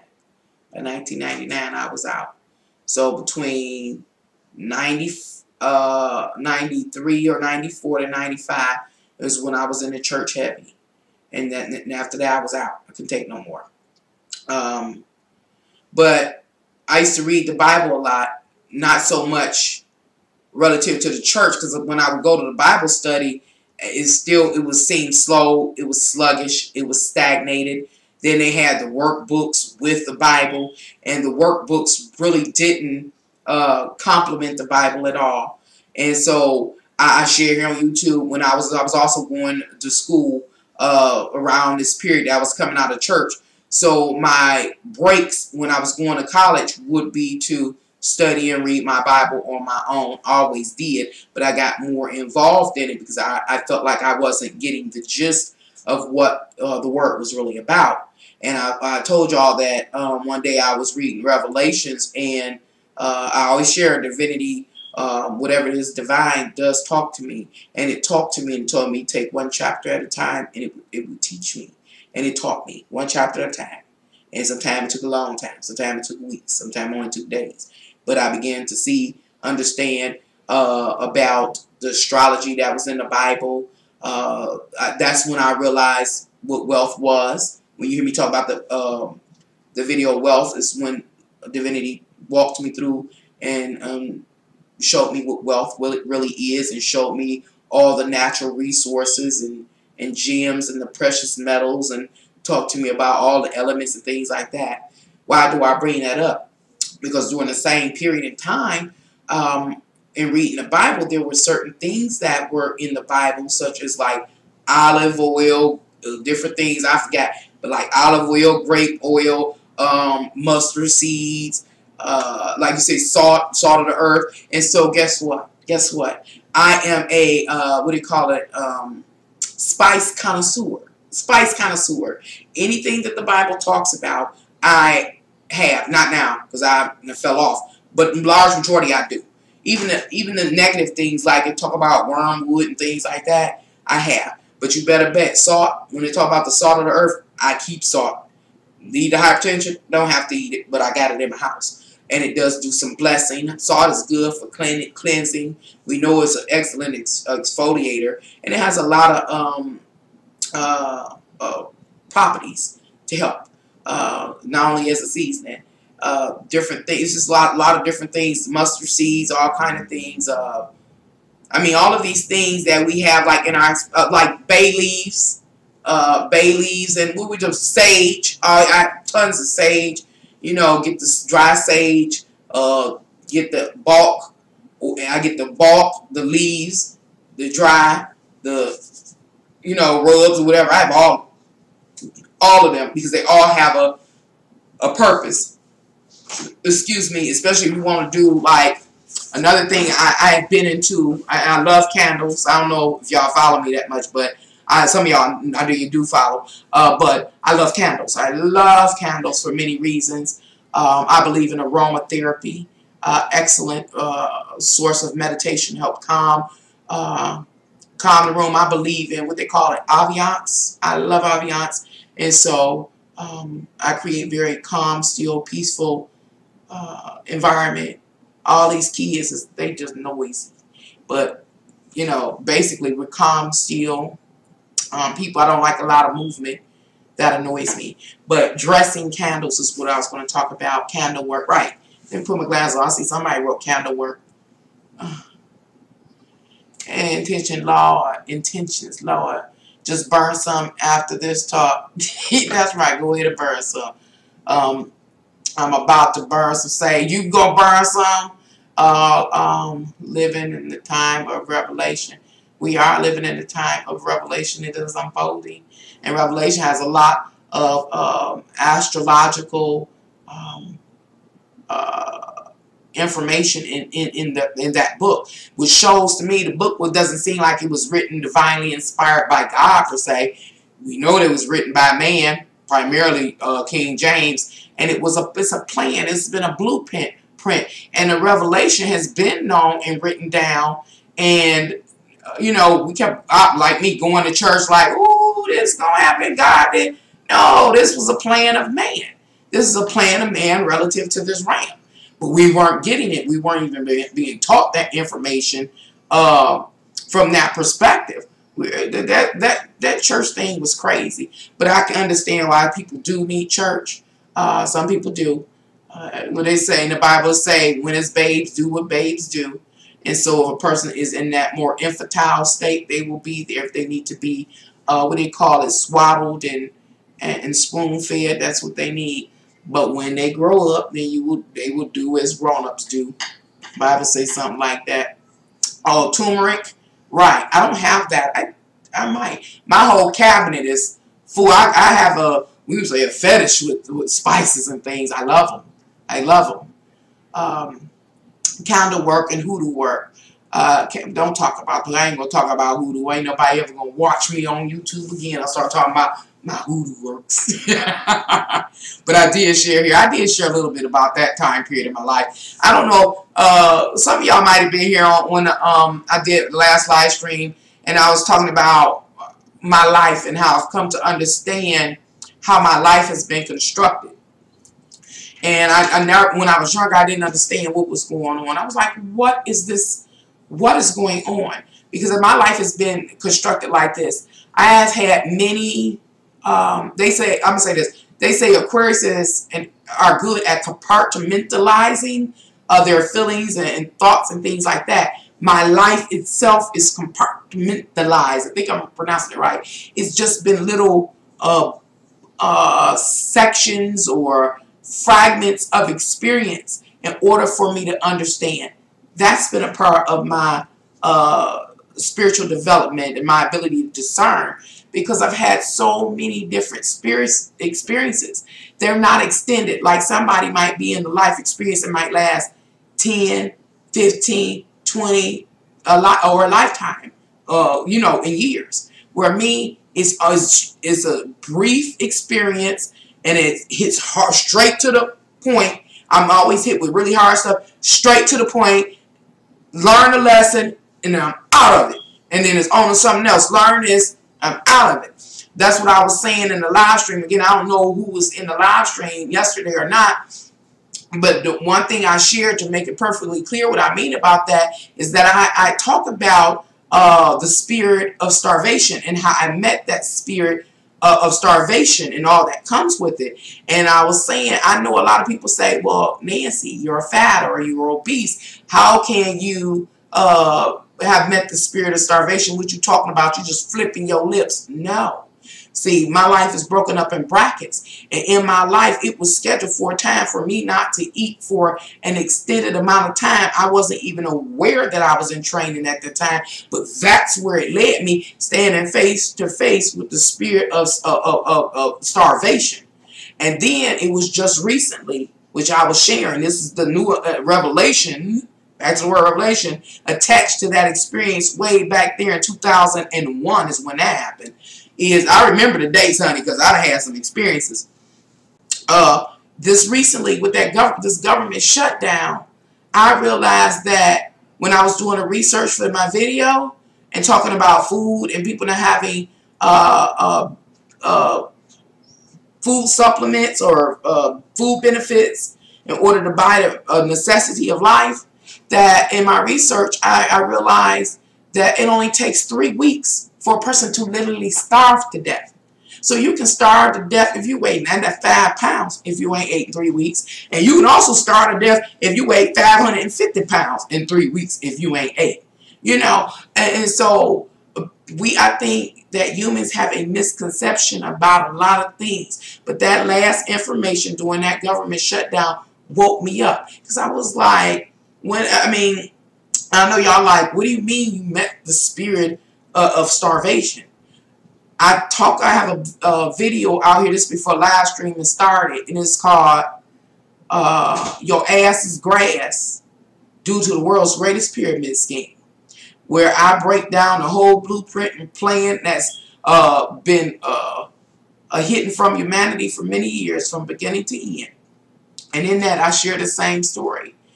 And that spirit right there, every spirit has its own consciousness. How can I say this? Like, example, the spirit of beauty don't know nothing about what it is to starve or to bring on the essence of starvation or hunger. It don't know nothing about that. The spirit of beauty know about beautiful things. It knows about being alluring and attractive. That's its consciousness in all that it consists of. But the spirit of hunger, into the point of starvation, is its own spirit and has its own consciousness. And it teaches you everything step by step.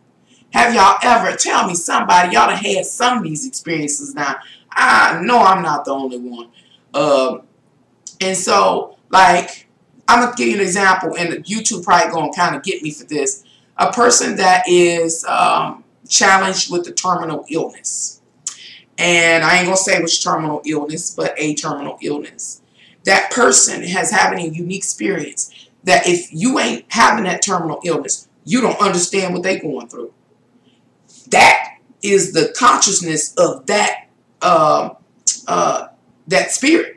And that spirit is teaching them along the walk. The issue is, as human beings, again, to contemporary human beings, we don't understand what's taking place. A person with such a condition is being walked. Even though the final destination may be death, they are being walked. They are being taught. Some illnesses, terminal illnesses, hurt like hell. It is teaching them. It is showing them. It is revealing to them their essence. The same thing stands true when dealing with the spirit of beauty. She walks with you. She gives you over her essence, such as beautiful skin, luster, shimmering eyes, soft, smooth, textury hair, or whatever the case is, a good smell. Have you ever met somebody and they smell so good? You ask them what they got on. They be like, nothing. It's their natural aroma. That's the spirit of beauty on them, giving them all that she has. She is teaching them and educating them in her way. And that's the same thing when people talk about, oh man, I hate when y'all take Big Geeks, don't take it back. I just be running my mouth. Talking about, I do believe this is the same concept of when people talk about they working with certain ancestors where they invoke certain spirits. See, I haven't had to invoke no spirits. They just come be with me depending on what I guess I'm scheduled to learn.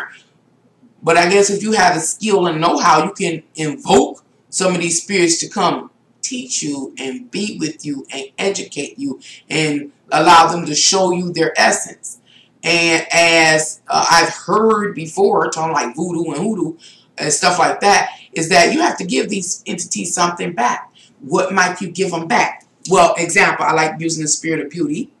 She's nice, delicate, and welcomed. Everybody loves her. Is that like if Spirit of Beauty came and offered herself to me and says, Nancy, even though you're just about 50, I'm going to give you a little something, something. Well, how can I say this? So Spirit of Beauty says, Nancy, let me teach you how to throw your hair, bat your eyes, or put your cleavage up, elongate your neck, smell good, you know, without any cause. She wants something in return too. And what is that? Praise and acknowledgement.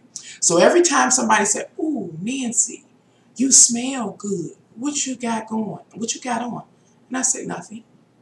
Guess what? Praise to the spirit of beauty. And so she's almost, you would be using me or people like that as her advertisement or poster child or something like that. And so she gets her praise and her worship and her acknowledgement for that. And that goes on, I do believe, for every spirit based on what I've had. Now, of course, my experiences are limited what I have, and I'm sure it's millions and millions of countless numbers of experiences. I only testify to what I've experienced. And so that goes on and on and on and on. It's the same thing with somebody with a terminal illness. So you want to know, they be like, you ever heard somebody say, oh, I hurt so bad. I can't wait till it's over. That's a testimony to that spirit that is walking that person and teaching that person. They're testifying to what that spirit is and giving acknowledgement to that spirit. I don't know if I made that make sense, but I tried.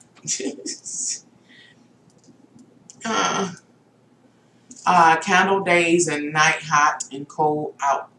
A cold out, night hot, or cold out. Candles day and night hot and cold out. I'm lost. Revelations means a surprising or unknown fact that occurs in a dramatic way. Yeah, it's shocking. Yeah.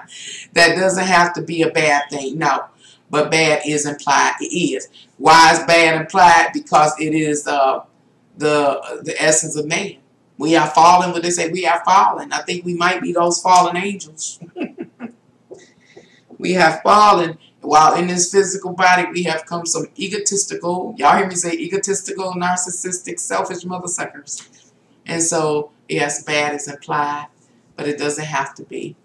Like, there's a wonderful revelation when I was doing the astrological interpretation of the day. It's nice to know that the divine love is rising.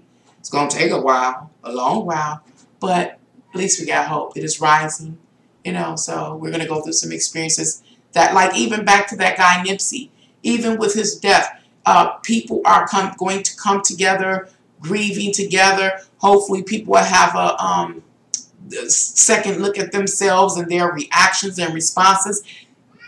Whether people understand it or not, that is a way to help divine love begin to rise. But remember, if y'all watch that video called Divine Love Rising, I talked about how we got to go through a virtuous love first. We got to care first. And so we are going to go through physical worldly experiences, Nipsey, whatever his name was, in order to get us to the place where we can care again, where we can really love and care again. Hopefully, we don't have to go through many experiences like this current experience in order to learn how to love again. Don't let that man been and died in vain. You know what I'm saying? Let's learn now and start turning the tables to what? Achieving a more virtuous love and respect for one another. Were you starving by choice or by force? It wasn't by choice or by force. It was just like, how can I say, you have to be aware of something in order to be interested in it. Whatever was going on in my life, I think it was around the time that my mom passed, I wasn't aware that I had to eat. I just kept going. I just remember going. That was 2001.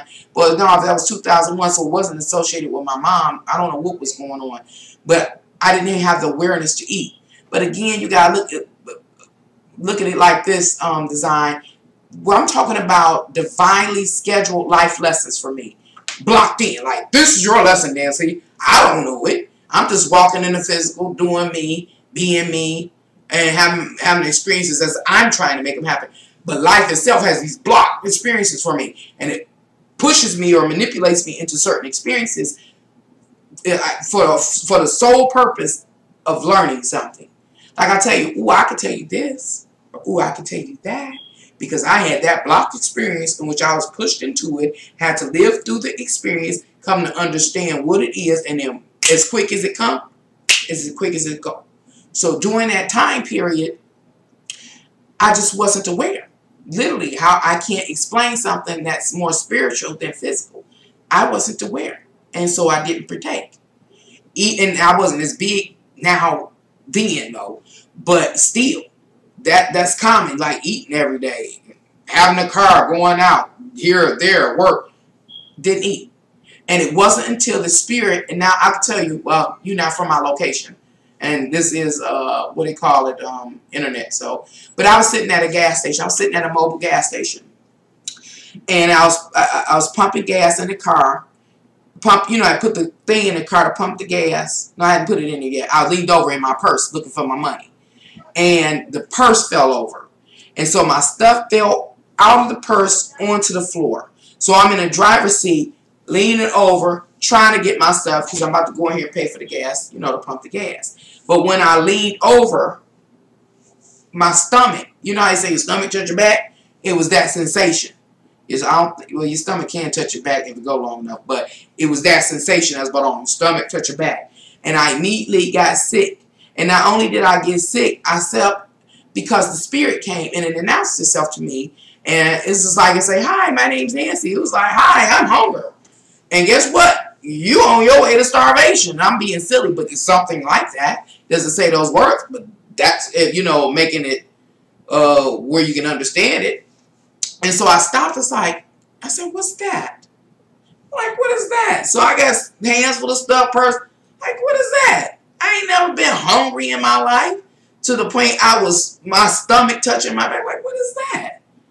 And it was like, I'm hungry. I'm hungry. I was like, what? It's like, it was something like, how can I say it? It made me reflect upon not eating. Like, when is the last time you've eaten, Nancy?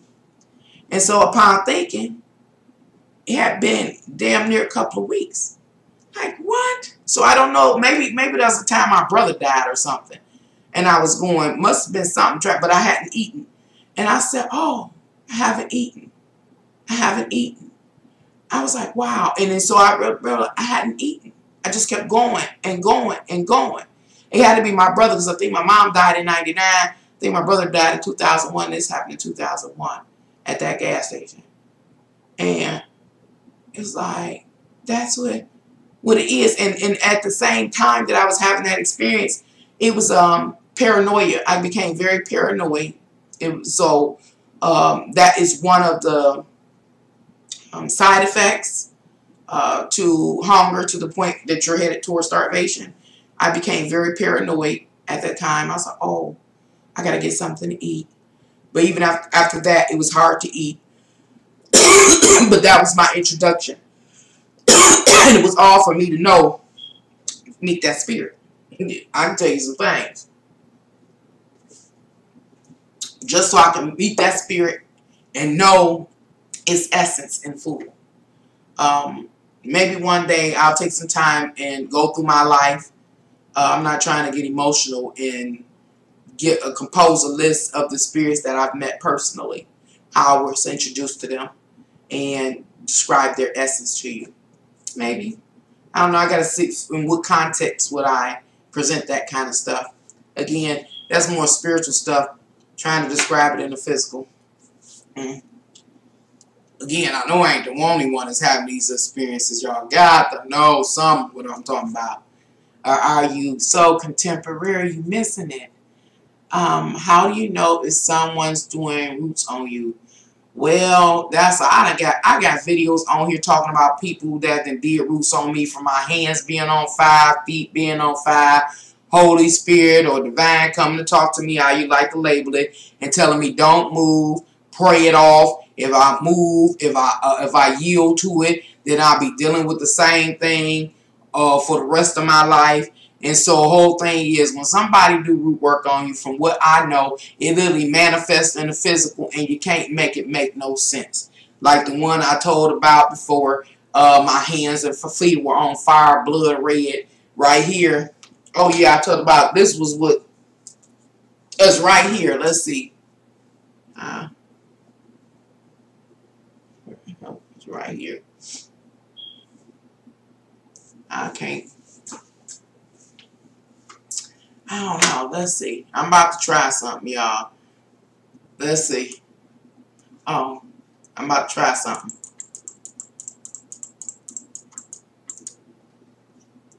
Let's see. Oh, it won't move. Oh, it went too far. I don't know. I can't see. It's a cut. There you go. Right here. I don't know if you can see it. You kind of see it raised up right here. Backing out. Backing out.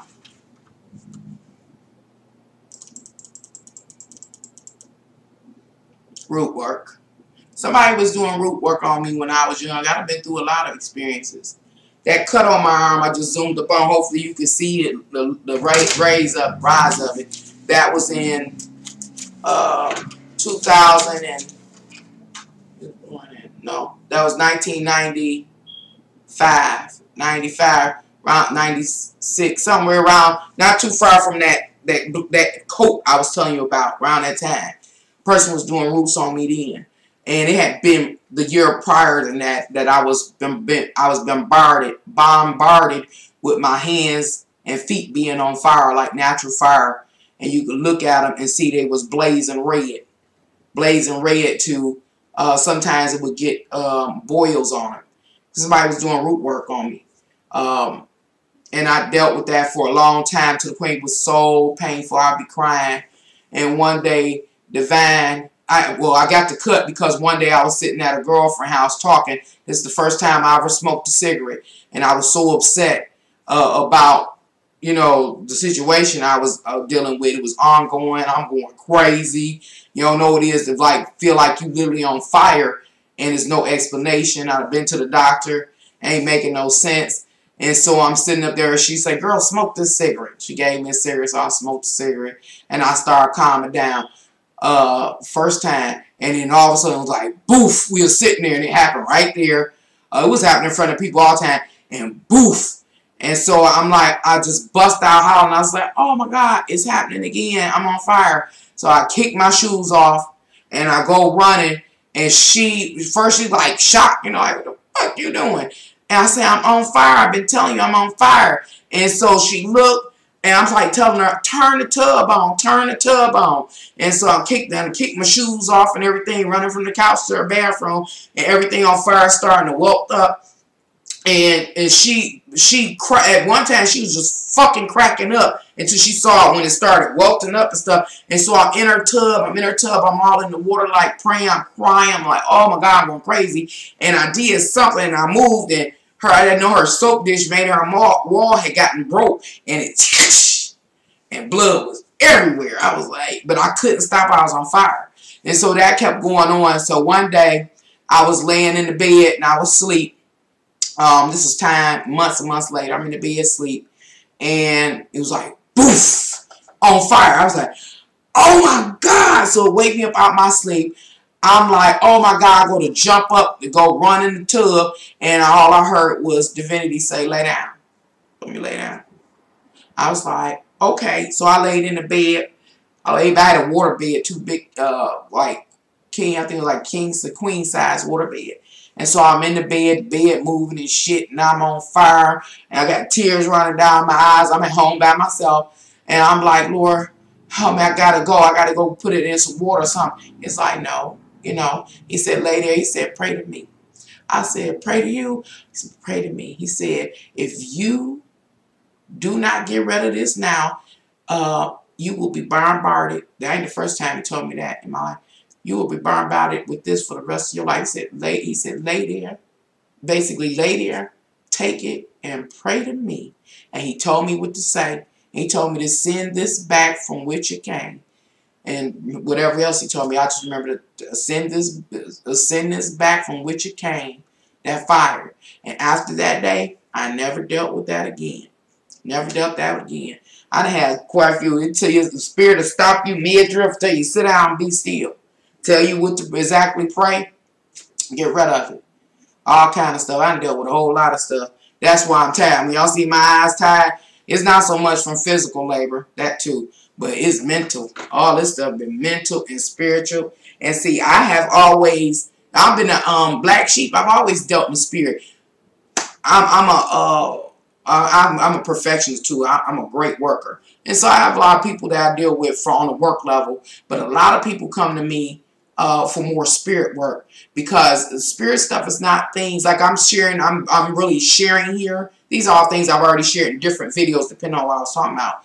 But a lot of people don't talk like this. Again, we're very contemporary people. We don't see to, hi John, we don't see to our spirit world. We don't even know we're spirit. Most of us don't even know we have a soul. Well, a lot of people don't, but I do. I do, because guess what? I done had to deal with this every day of my life, and it's real to me. And so a lot of things I know how to deal with where another person may not know how to handle it. See, I've been dealing with this my whole life. And I share here also on YouTube that my mother, as well as my grandmother, were a spiritualist. I share here on YouTube that my mom had it. She was born with it, and she prayed for it to go away because she was very afraid.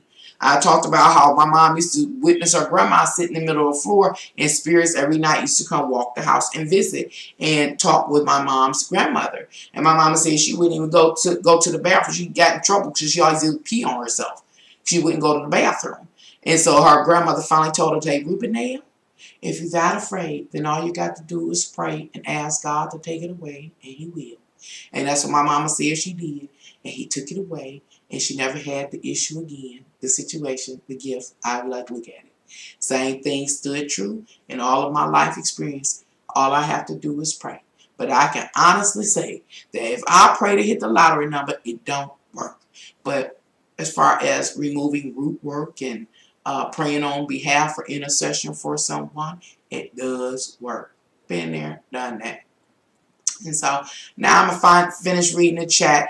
Then I'm going to move to disconnect from this live stream, I do thank you all once again for coming here to Can Angels Fly Tarot and talking about the Ouija board with me and other supernatural things, as well as the soul, the spirit, and everything else. We are going to come to understand who we are and what we are here to do eventually, one way or another. So right now I'm going to read the chat. Oh yeah, and if you're ever interested in ordering your own personal tarot reading, contact me, Nancy at canangelfly1@gmail.com. Big E say, okay, thanks. You would be nice, Nancy, if you do share. If I do share, we be here all day. Bye. Y'all gotta go to bed eventually. Love you.